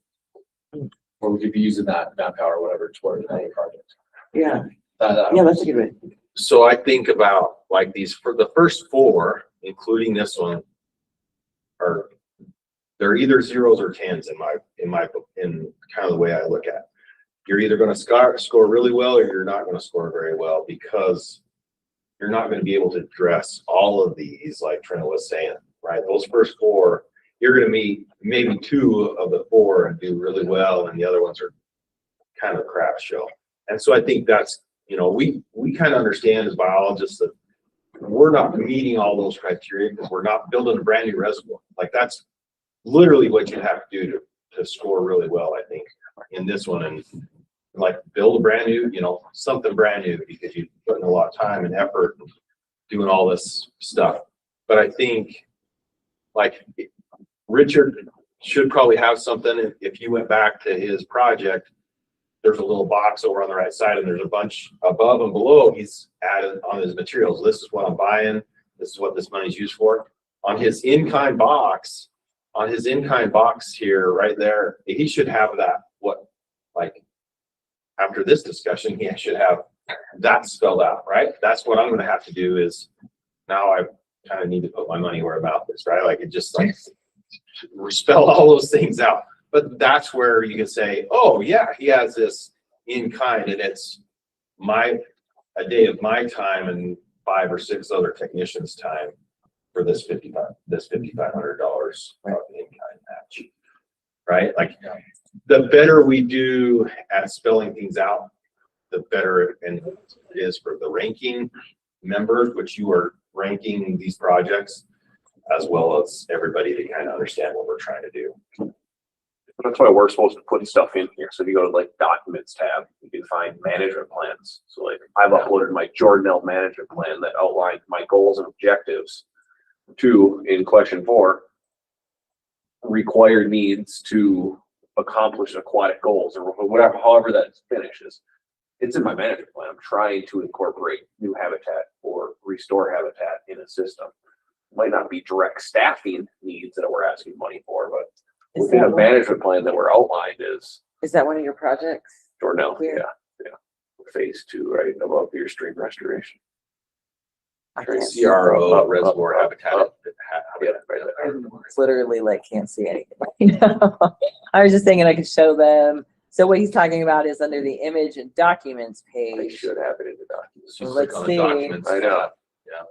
So he has. Yes, I have my Look at management plan that. Yeah. and the other plan. So yeah, there's a bunch of information in here. You just need to be clicking through all the tab. Let's see, did he talk about his in-kind costs? Yes. And did you? Ooh, look at this. Oh my gosh, on that project. Holy cow, look at that guy. It's not that specific though. No, Really? it's- I'm just teasing. And that's very helpful, just a reminder to, be thorough and do that stuff. Yeah. Not to go backwards, it's a good question. It's a squishy one because Mhm. like I have a project funding a big portion of my salary. So basically the Blue Ribbon's funds, the funds are going to staff a full-time biologist. And then on the other end is the in-kind where it's going to be funding a project that has in-kind. But basically that's saying we have the staffing, we have the labor, we're reading that and you're not funding that part of it. And then you look at Natalie's request or Josue's request about the angler survey. That's directly asking for funding help for technicians. Where a lot of our other stuff, we're doing it in kind because we already have a seasonal budget laid out for us every year. We don't need extra money. It's just extra work on top of our regular budget. So yeah, I hate that question myself. Back and forth, buddy. Because we don't, like, I've always been told, like, our budget's normally good enough where we don't need to ask for funds. I don't need to ask for technician dollars because we have enough within other requests that give us money to do work. What was it, 2 years ago, we had literally a blue ribbon technician request for funds that each region got allocated money. That's direct help for that. But that helped us do all our other projects. We probably asked for money. It wasn't in our projects individually. It was in a big project to help us do our other projects. What? Okay. I was gonna kind of change the funding aspect question, so. Okay. We got more on the. I just wanted to say, I may be wrong, but I suspect that staffing probably came up because we probably had projects that were just for staffing and it's like, well, what good does that do? How do you score that? Right? Yeah. And maybe years. Yeah. And that always goes very high for you, Yeah.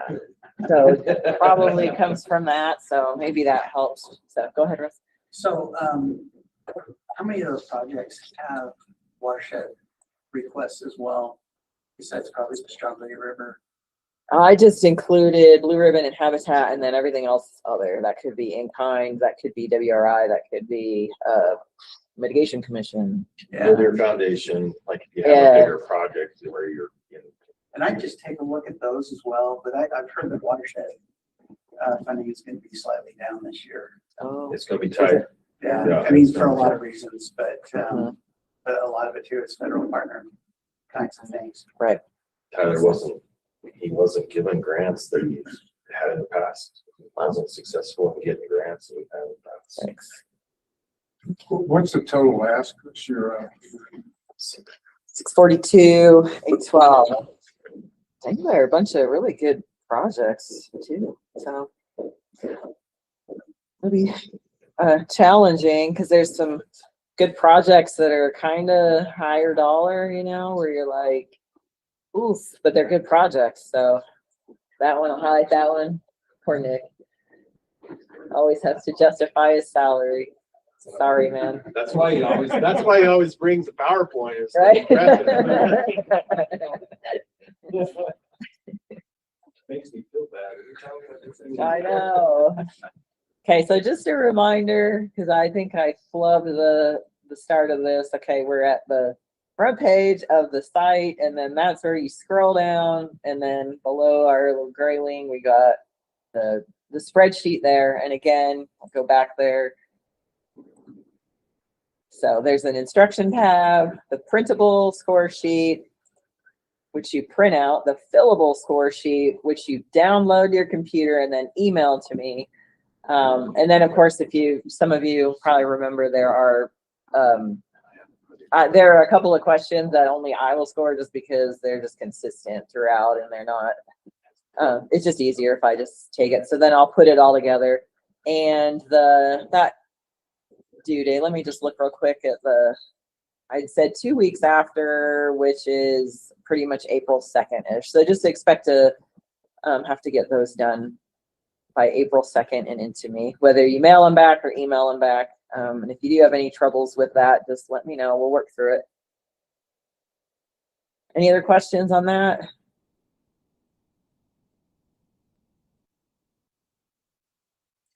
I'll just say, sometimes it's really nice to go ahead and score them before the presentations, and then it's always open to change, and then come back and after you've heard the presentations, make notes and then rescore them if you on certain elements.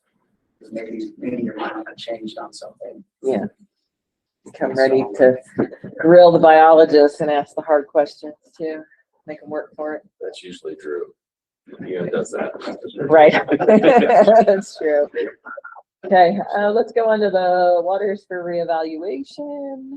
Go ahead, Clint, you want to just tell them what you're thinking? So Trina asked about reevaluating some waters in the region. So the 4 that have been selected are Bear Lake, Pineview, the Logan River, and the Weaver River between the reservoirs between Echo and Rock. These are all waters that were submitted and accepted the very first year of Blue Ribbon. So they've been in the program for about 20 years without a reevaluation. And I think probably and I can give you some dates and timelines of things for fishing some of these bodies of water. Bear Lake's a different system. We have some endemic fish species there. We have Bear Lake cutthroats. We have lake trout, whitefish, Cisco. Have Bonneville whitefish and Bear Lake whitefish. And every year in our nets, we at least get 1 or 2 Bonnevilles that break state record, right? Like there's some big whitefish in the system. Those fish are usually spawning right around Thanksgiving time. It's usually the time that they come in pretty shallow, like 6 feet of water, and are accessible from shore or by boat. And then usually from the middle of September through March, you can fish shorelines if you want to just fish shorelines. But when it doesn't freeze, which is now about 9 out of 10 years, it doesn't get ice on it. You can fish the entire shoreline, and the month of January, if you can stand the cold, is really good because those Cisco come in close, and then big cutthroats and lake trout are right behind them. But and then up until the end of March, once you get to March, then those cutthroats really kind of just key in on tributaries. And we have closures that don't allow you to fish at a certain distance from those tributaries coming in. But there's some really big cutthroats there that you can target. But those are the months. That's September to March. Those 6 months are usually pretty good. Once things start to calm down, guys really start picking up cutthroats and lake trout, especially in boats. Trina and I've talked to Emily if you guys would like to arrange a day in the fall to go and try to, if there's 3 or 4 of you that want to try and go target some fish, whether it is chasing whitefish during the spawn. I actually caught more cutthroats than I did whitefish when I was targeting whitefish during the spawn. I think Dean caught a personal best cutthroat last year targeting whitefish. He caught 25-inch cutthroat or something. 25 and a quarter. Yeah. So they are, yeah, they are impressive and they're pretty plentiful. During the raffle deer hunt, lake trout will usually come into the marina and spawn along the rocks. Guys will usually target those after dark, around the marinas and on some of those big rocky shores. You can catch Lakers to 35, 37 inches on a fly rod if you want to target some really big fish on an 8 meters. So that's Bear Lake. Can I? Before you leave. Yep.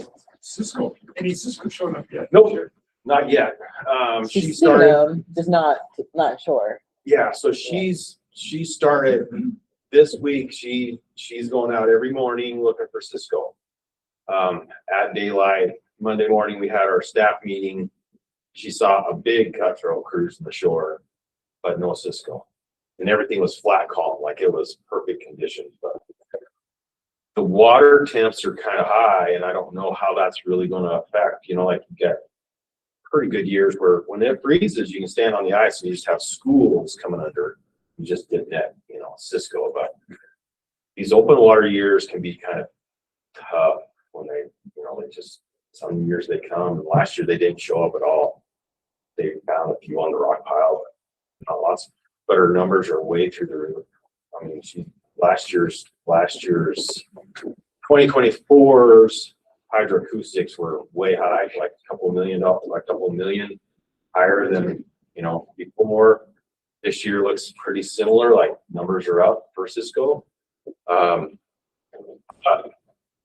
It's still a little early. Normally it's usually the last week of January when they come into shore, so we're still a little early, but she's trying to get as many of them kind of picked up as she can. She tries to harvest 100 Cisco every year to do lengths, weights, sex, and maturity ratio, some of the things that she takes, just so she can kind of keep track of that through time.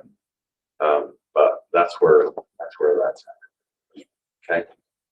Anything else? Yeah, so I just wanted to mention that I did talk with Emily after we talked about, different options for like field stuff. So just wanted to share this. This is on the, good. Yeah. So I'm going to go ahead and share the volunteer opportunity spreadsheet. So that is updated. It's in the site. Folks have access to it. Biologists will start putting their stuff in, but I talked with Emily, so I went and she sent me dates. So I went ahead and put everything in. So she really suggested it'd be great for folks to get out gill netting, because then you're going to see the whole species assemblage versus, what you might see fishing is going to be very limited probably.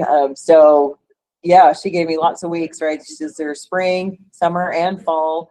And she needs 2, or she take 2 per day. And then she also, which was astounding, I didn't think that it would be allowed, but she can have up to 2 people at the spawning trap, which is incredible. And it's a super awesome experience. Yeah, dress warm, but yeah, be ready to handle some big fish, right? The water's like 43, 44 degrees, maybe 45 degrees, and in that little box, it's cold. With no sunshine, and you're standing in the water, and about just like mid-thigh, like for 4 or 5 hours. Right.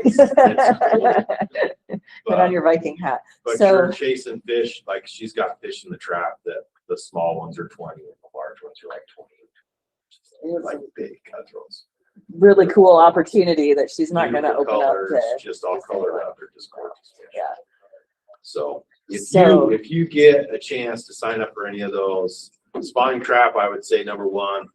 For the gill netting, you'll see a lot of suckers, but those are utilized as a forage fish for the cutthroats and the Lakers there. So they're found in every net. We catch them in every net from 150 meters all the way to 5. So pretty cool.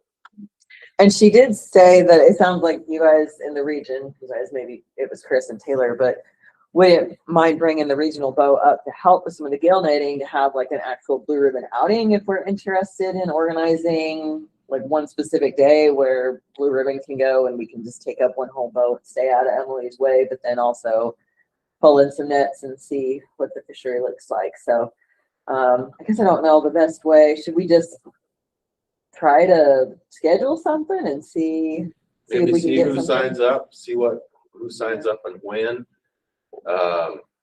Taylor might be out at the July timeframe. He might not be available during July, but we get 3 or 4 people that want to sign up on, in those times. So we'll just try to make something work and make sure there's an extra boat available to take the extras and then swap off. If it's easier, maybe I could send out an email just asking for participation who would be able to in either the April or the October week then. No, I mean, Taylor's just not going to be available. It's not saying that Chris and I couldn't take it or a technician.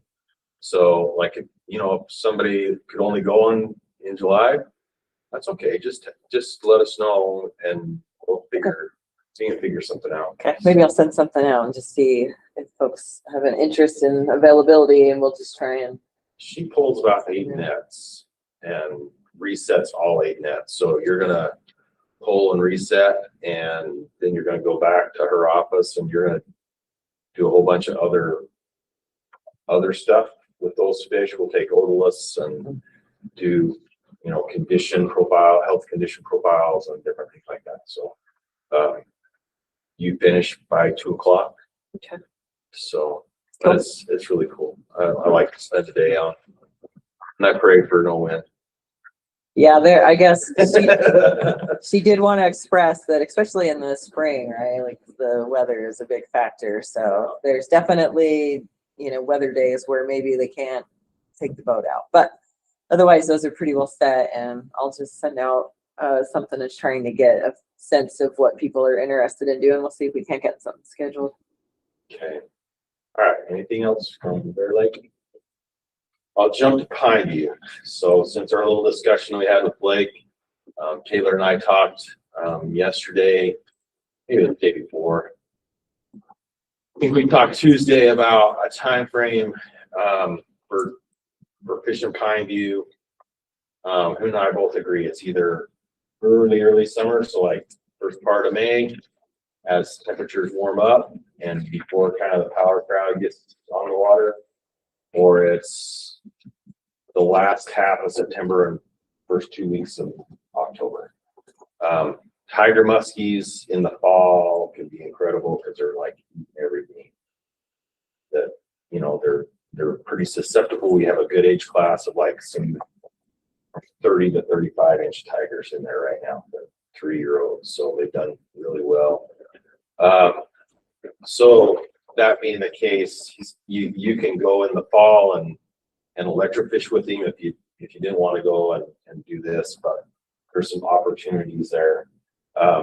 We figured that there's 3 or 4 anglers that would always be willing to take a guy if you didn't have a boat or want to go up. There's 3 or 4 guys that most of them fish during the week, but there's a couple that just only can fish on weekends.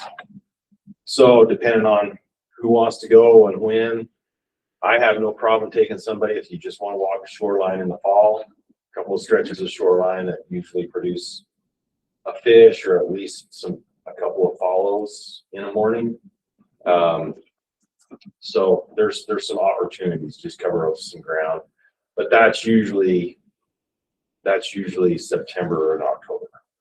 Those are really good. And then you get cool water, and then they kind of slow down the feed. This year they didn't. Guys were catching muskies into December because it was just accessible.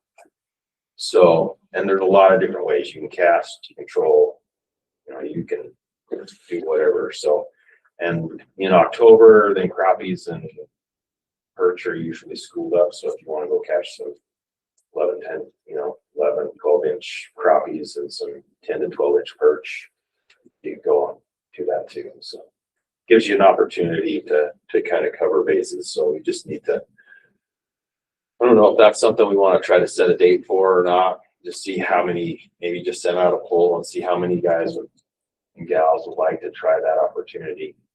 And then we could work with Blake and his chapter to get some boats available. We have a couple boats that we can get out on the water and fish. So But that's kind of the timeline to avoid kind of the power crowd stuff, and the parking issues that we're gonna have probably for the next 2 summer seasons.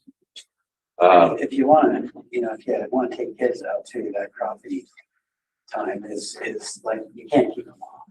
Like, Yeah. just throw it out there, boom, boom, boom. It really, if you want to see Pineview for what it is on a crappie spawn, Memorial Day, the week of Memorial Day, and 2 weeks after that into June can be some of the best times for fishing from shore. And you can catch bullheads and perch, bluegills, pick up some big smallies. I've caught 3.5 pound smallmouth fishing for crappies. A lot of guys that I fish with catch some, mid 30s to upper 30-inch tiger muskies on crappie jigs, so there's opportunities. It just gets really kind of tough when there's so many people on it during the summertime. So not that I'm going to discourage anybody from fishing it. It's just hard. So, the Weaver, that section, other than high flow, is you can fish that middle section any time of year. Irrigation flows are usually 200 to 225 CFS. You can fish it and weight it. And if you want some flies or patterns that do pretty well, you can talk to me. I like fishing in the wintertime because there's not many people. So fish is really good, and that's where projects that I've completed are. And then the Logan after high water, so usually July, August, and September, you can fish top water and do really well. This stretch, the section that's it's almost all of it is artificial flies, of course. There might be a small section. I'm trying to think where Card Canyon starts, but from Card Canyon upstream to the Idaho line is all artificial flies and lures only, with the exception of above red banks. You can still use bait if you want to. There's an option there, but it is after the second Saturday of July is when that opens. So mostly cutthroats. There's a growing population of brown trout farther and farther upstream. So yeah, Jane, I will. So the Logan is from Third Dam upstream to the Idaho line, and the Weaver River is from Echo to Rock. That's the stretch. That's the stretch that we're talking about. Rivers. There's been a couple other reaches on the Weaver that have been blue ribbon, but due to some lawsuits and things, and it being mostly private, I don't want to send you guys into a fire and have you get in trouble. So kind of backed off. We've lost some access points due to some changes in ownership and things. And so I just don't want to send you out and get you in trouble. So I pulled those sections out of this for the Weaver. What left to the whitefish spawn on the Weaver? So that's a good question, Mickey. I've found them spawning in November. I found them full of eggs in December. I found them empty in February. It's just, I really think it's a December. I think it's more, I think the more I fish it, the more I think they spawn mostly in December. And like Bear Lake, they're spawning the very end of November in Bear Lake. So it kind of makes me think that they're pretty lighter, it's, hear guys say, well, in February, that's when they spawn, but I haven't found eggs in fish in February. They're pot bellied and, ready to burst in November, and then they're skinny in January and February. So I kind of have to assume that somewhere between there, they're losing their eggs, but, that can be a really good one. Fishing in the end of June and into July on the Weaver behind a big school of Utah suckers that are spawning, you could probably pick up quite a few whitefish and browns. Shot through some big pods of suckers, and the fish that are downstream are just spitting out eggs with mouths full or stomachs full of eggs. So, but it's you can fish it almost year round except for high flows.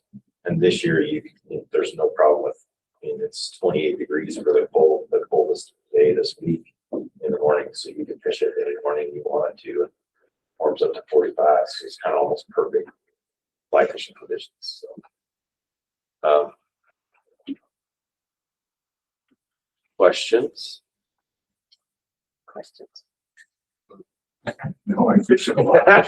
So I tried to write a chapter and just trying to come up with a date for this one. Yeah. I haven't got it all the way pinned down, but I've seen them late November spawn. Found him in a just congregated, but you can't duplicate it all the time. Yes, we got a couple of things, Trina and I have talked about, you know, our last year, we struggled for a while to get, you know, the required number of people to fish certain waters. For this northern region, especially like Bear Lake, for example, where it's even far from me, you know, living in Ogden. Do we need to like have a sign up almost like we're going to get 4 people to, you know, Bear Lake for sure. You put your name on that list, we're going to do it. I mean, when we signed up for the council, we agreed to go fishing, right? And but it does require. I mean, it was impressive that almost every single water, if not all of them, in the central region. You know, where I struggle, and I don't live that far from, you know, some of these. So, what do you think about that? Do you think it'd be beneficial for us to commit to fishing certain reaches? I'm thinking we were over there, but certain waters. Or do you, a little bit. Yeah, or do you think it's better just to leave it open and see what happens? We need 4 for each one. I So wouldn't mind if some dates up to the Bear River. I just go and get a hotel the night before. I want to drive up in the morning, rather fish until 2 and Yeah. home. And Bear Lake really is probably, I mean, I didn't express any concern about the liquor at all because you've really Already fished it. You know, I think we could get the numbers on the lever, no problem. So But- Yeah, That's right. Go to the central region. Go fish the middle stretch of the Provo with everybody else. But Bear Lake is one of those that too late it might for it. benefit to say, yeah, we're going to commit to that and maybe even go together. But again, Bear Lake is so unique. What species are hitting at different times too, you know, it kind of depends on what you really want to catch and how you want to do it. But it's a worthwhile place to go. I don't make it up there enough at all. I wish I didn't even make it up at all last year. So, but it's a fun place and it's a beautiful place. Yeah. So. and while we're thinking about this too, we did talk about potentially adding Diamond Mountain to the list, but we just said we would talk about whether or not folks could commit to going to the northern region and to Diamond Mountain. That is, you know, it's an hour even from Vernal. So there's that as well. So I guess that's a whole nother question. Like, do we even want to try to add Diamond Mountain to the review list? And then in addition to that, right, does that get added to, you know, the assignments? Like, that's far enough away. Do we need to pin down 4 people to make the commitments, right? So, Yeah. So going back to Bear Lake though, I can commit to that. Are there others that are willing to commit to going to Bear Lake this year? Well, who has fished all these waters already? Because you have a 2-year window. That's right. So if you've already fished it in the last 2 years, who hasn't? And then try to maybe narrow it down that way. That is true. Dean's got Bear Lake taken, but I think he'd still go and fish it again. Twisting his arm. At least 2 more times. And I haven't in the past 2 years, so I would need to go. Dang If you call Russ. I mean, I would like to, but you probably can be off the hook. it. Yeah, you're 5 hours. yeah. You're 5 hours. Go ahead, Jane. also never fished it before, so it was 5 hours that far. Jane, are you volunteering to? Sorry, I didn't unmute. I would love to fish those waters, but those are places that I have not fished much. And when I have fished them, it's pretty obvious I don't really know where to go, what I'm doing. So those would be places that if somebody else was going, I'd be happy to meet you up there, or go with you or whatever. Okay. Sounds good. Okay, Pineview, if he's fished Pineview in the past 2 years. I've never fished Pineview.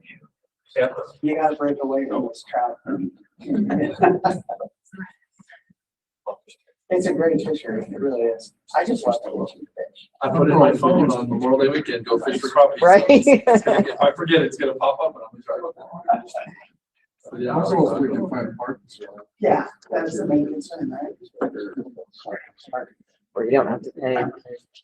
There's still some places, because they haven't made those changes. Okay. But if you come up to fish, to fish crappies, let me know. Get some places. And let me just throw this out. So I live really close to Weaver State and really close to these Weaver River stretches of Pineview. And if you're traveling great distance, need a place to stay, I got 2 spare bedrooms and I'm totally willing to host you, Blair, and your family and whatever. So do that. I'm not far from Russ. I'll set up a tent for you. Tent, spare bedroom, tent. Get what you get, man. Okay. Okay, so let's talk about those Diamond Mountain waters. Yeah. How do we feel about Diamond Mountain? Can we get 4 people to? And I think it's a legitimate question, right? Like, if we can't, we can. We just wait till we can. I don't want to feel like pressuring everyone to get it done, but maybe this is the year. They're fishing really well, some nice fish. It's always nice to get out in the basin. So That was already on my list. It is? This year. So okay. Yeah, I was already found on. Were you? I was going with Ryan. Yeah, we'll go. Well, your pictures of the ice already tempted me, like, oh, I can go fishing like this weekend even. Right, yeah, you can. It's all capped. Should be a lot more ice there now. So. And we can also set up another day too in the spring or something like that. Folks want to come up. Well, and I think, Jane, didn't you say your group is definitely going to Calder? Yes, I did say that. Yeah. So it sounds like it's doable, right? 100% sure, I would say. Yeah, it sounds like we've got 3 folks who probably are and other folks interested. So we'll just go ahead and add it to the list. Sorry, make it happen. We're thinking of one of the lakes in the complex or? No, it would be the whole, so it'd be the whole thing. So if maybe when you're up there, even if you just fish one location, maybe go take a look at the other 2. I don't know that you have to spend a bunch of time fishing all 3. They're not that far apart. Are they No, not? they're not very far. Calder and Krause are just boom, boom right there, like a mile apart. Matt Warner's a little bit more of a drive. Kraus is the one though that has the lowest water typically. Is that right? Yes. It's pretty low right now. There is ice on there. Should probably always contact Josue before you go Yeah, to make yeah, sure. definitely let me know. I'd be happy to. Give you the latest. Right away. Yeah, give me the rundown. So, yeah, are we okay to go ahead and move? Okay. What's camping like near there? So we have a waterfall management area in that water. I mean, it's all on WMA property. Yeah, So people camp in the parking lots, which, I mean, we're trying to protect habitat. So most people don't go to set up a camp, but they'll have campers in the parking lots and there's like 3 other people there, right? So it's not bad. There was a dude who like lived at Calder for like a whole summer, I think. The camper was, didn't it? Oh, that was Pelican. No, but there was a dude that lived at There's a Calder. lot like, of calls there. I said if you want to camp, Calder would probably be the best. Yeah. I mean, I like to use it. Or even Krause. Oh, I think there's little camp spots. Yeah. Maybe between the parking lot and the road, there's like a little camp spot. Yeah, Or maybe I I've think seen there a tent there. Yeah, so it's not like super private, you know, you're right next to the dirt road, but it's also not that well traveled either. So. Yeah, 4 vehicles. Yeah. Be careful. Okay, so it does sound like too, we probably need to try and do some coordination with the group to try and, I don't know what that looks like. Well, we'll figure it out. We'll work through it, whether it's gill netting at Bear Lake or fishing trips here and there, try and get people talking and communicating. And if we get something definitive set up, like if everyone says, oh, I can definitely make it to the April gill netting, or we have enough interest, right? We'll try and get something, multiple things on the calendar for opportunities. And I'll let you know, like if we get ice at Pineview, you know, you can hit the panfish pretty readily through the ice. You know, it's gonna be, you know, you can't really target the tigers so much. I think there's some guys in there might have figured it out, but Or it just happens once in a while. yeah. But you can at least get the panfish side of things. And, you know, wanted to stay late in the evening or start super early in the morning. We could get you into some places where you can target some crappies and then chase perch the rest of the day. So yeah, we'll just be in touch. I did want to show, so I started with the water body scoring and when I was talking about project stuff. So I did want to go here. Let me share this first. Going back to the site, just to let everyone know, this is the water body scoring page here. That's all that is. So I'm just kind of adding to this as we get more information, but I did include, so this just links you to the volunteer opportunity sheet with all of the, I think I've already closed it, but with all of the Bear Lake opportunities that I put down from Emily. And then these links take you to Fish Utah.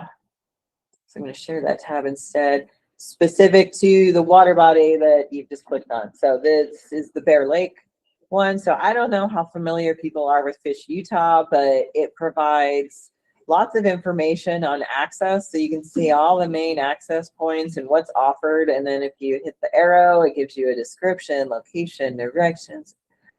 Lots of really good information. You can download the stocking data. You can look at what species you're likely to catch, the fishing regulations, DWR forecast.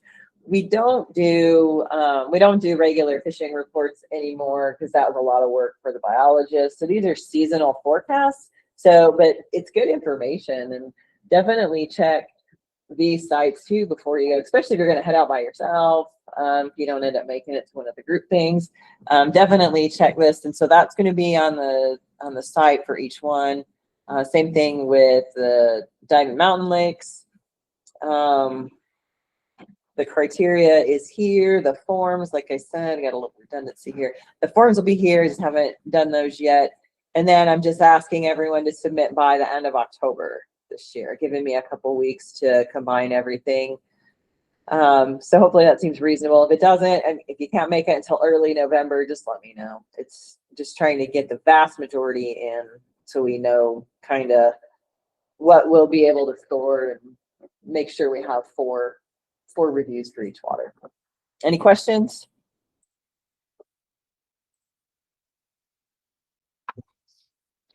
Was that good? Yeah, and we'll coordinate more. Yep. We'll get that set up. Yeah. Yeah. Sounds good. Okay. It should be a fun year. Looking forward to it. Okay. So next, budget update, volunteer opportunities we already talked about, and then volunteer time entry. So just like ongoing, like the stuff that I bring up every time. So just pulling up the budget sheet here for this fiscal year. So these are the projects that you guys are currently funding and their progress. So we had strawberry. Gosh, can I get rid of this thing? Yeah, you can find it. Just middle box. Oh, sorry. Now what do I do? What am I doing? That one. I'm gonna X out. That should be fine, right? They're still there. Okay. Oh, then it came back. Okay, so now you can see the expenditures as well. Okay, so Strawberry River Restoration Project, they haven't started on that yet. I don't know, this way just left, so I don't know if he's got any updates, but I'd assume that typically their habitat work in the northeastern region is a spring project. So I'm sure they'll be starting to spend money towards that. Aquatic habitat installation and restoration, that's a central region project. Oh, for the northern region. So that's what, And it's pretty close. yeah, look I at haven't that. got I haven't got all of the time from the crew for the river stuff in yet. Oh, okay. I'll have them drop that in, but that'll Like- be a pretty good portion. I don't have my rock in there yet, Yeah, but most of it's taken care of. yeah, so good job. It's exciting to see like a project getting done and getting spent out. Same thing with Fall Creek. So that was the rotenone treatment, but that was just paying for the horse outfitter and just helping out with the rotenone treatment. So that has been expended. Poor Nick and his salary. And that's just the blue ribbon percentage, right? So East Bear Lake Range and Stream Improvement, I assume that'll probably start going. I would assume that they were talking about contracting some things and get some things started, but I know there was like $10,000 that they were supposed to be doing something else with. I'm like, just do the flop and scanner. Yeah. That they were, just added to that part of the project, but I know that they've started contracting for that, so it should be spent by June 30th. Okay.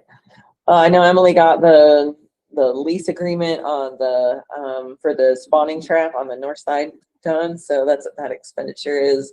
Helicopter support's almost all spent out. That's for the Hyena stuff. It's also a little bit of restocking at Cutthroat as well. UNA Basin project manager and seasonal technician. So that's the TU position that we partially fund out in the northeastern region. And then fisheries administration, that's just, that's that project you guys always fund every year just to make sure that we've got some admin to run the program. So we're actually doing pretty well, 49.5% expended for the year, and we're pretty much halfway through the fiscal year. So I have to say good job, everybody. That was that. And then do you remember on the blue ribbon site, there is just going to the volunteer time entry. There's the volunteer time tracking. I don't think our blue ribbon project is up anymore. Have you dedicated hunters? Have you tried to sign up or do anything recently? Okay. I think I need to ask them to do another project. Are you guys gonna want dedicated hunter hours this year? So okay, so I definitely need to get that done. Just need to kind of lost track. They make me do this like every 6 months now, and you totally lose track. Okay, what do I need to do again? And I don't know. So I'll make sure I figure that out. And we kind of going away from asking everyone on the council to provide volunteer time, just because we're not really able to leverage additional federal aid at this point, and so it's just wasted effort. Yeah, so it's really for you guys that are dedicated hunters. I know there's a trip hazard over here, so I mean, just the waiver part there. That is true, right? In order to be on the premises. And then I think the only other thing is the Utah FS meeting invitation. I was wondering if Tyler. I emailed all of you, I think, what was that, Monday, Tuesday? I can't remember anymore. But this year, our American Fisheries Society is local here at the University of Utah.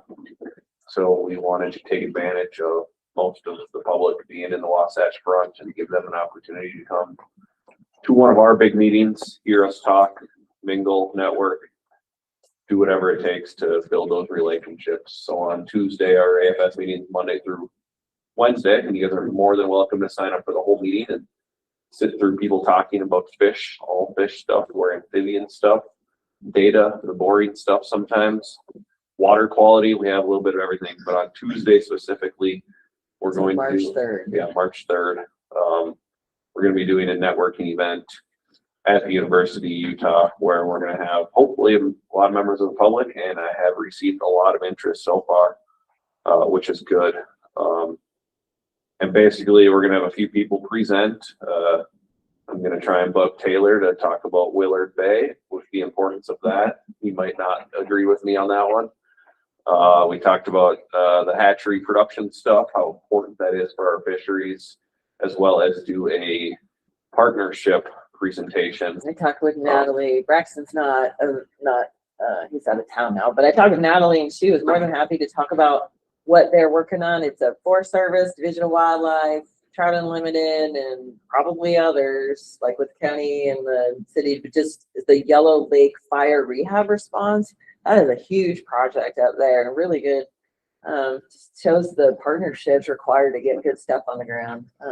Yeah. High Country got a $10,000 grant. Oh, awesome. Yeah. Cool. And then the final one, maybe a fourth one, we have a technician that worked for us. He's got a YouTube channel, Wild About Utah. I don't know if you've ever seen that one, Nate. Cool. I talked to him yesterday when he swung by the office, and he'd love to also do a presentation if we would allow him to hear from somebody that's not a biologist. We always hear from the biologist, but we don't get to hear from other people. So there might be 4 presentations. It's going to be a lot of networking and chatting. And of course, a lot of you guys hear from myself, Mike Slater, because we work on the Wasatch Front. You hear from Clint and Taylor. But we're trying to get other people to talk, like Natalie or some of our Northeast folk. Our hatcheries, you hear a ton from the hatchery. Besides what we tell you, you don't hear the nitty-gritty details of what they actually go through to make things happen. It'll be 3-4 hours, evening deal, dinner provided.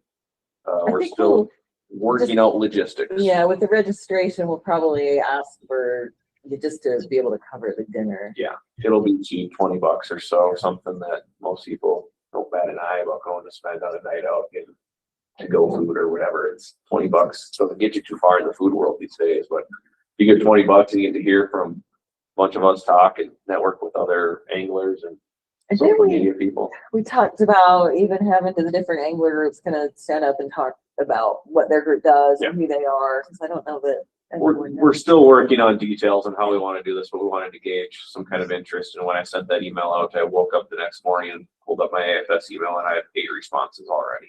So we're probably going to have a good poll. I brought it up with UAC, which is really good. We just want to take advantage of being local. Some of our AFS meetings are St. George or Logan, and there's groups up there, but a lot of our groups are Wasatch Front people. So yeah, look for more information. Okay. Hey, Larry mentioned that Yellow Lake Fire and the project High Country got. That Kaylee Mullen is the TU project manager, Tyler. If she could talk about that, and I think it's a total of 30 grand now that she's come up with. Yeah, if you wanted to do it, we just kind of have a general idea of who we want to talk or what kind of topics we want to cover. We don't have specifics yet. We can just tell Kaylee she's been nominated. We can nominate. I think she'd love to. She's on our AFS executive committee. Okay. Self-plan, so we can just pass one of our planners. So, but yes, if you guys have interest in that, just please kind of respond to that email I sent out so I can keep tally of where we're at.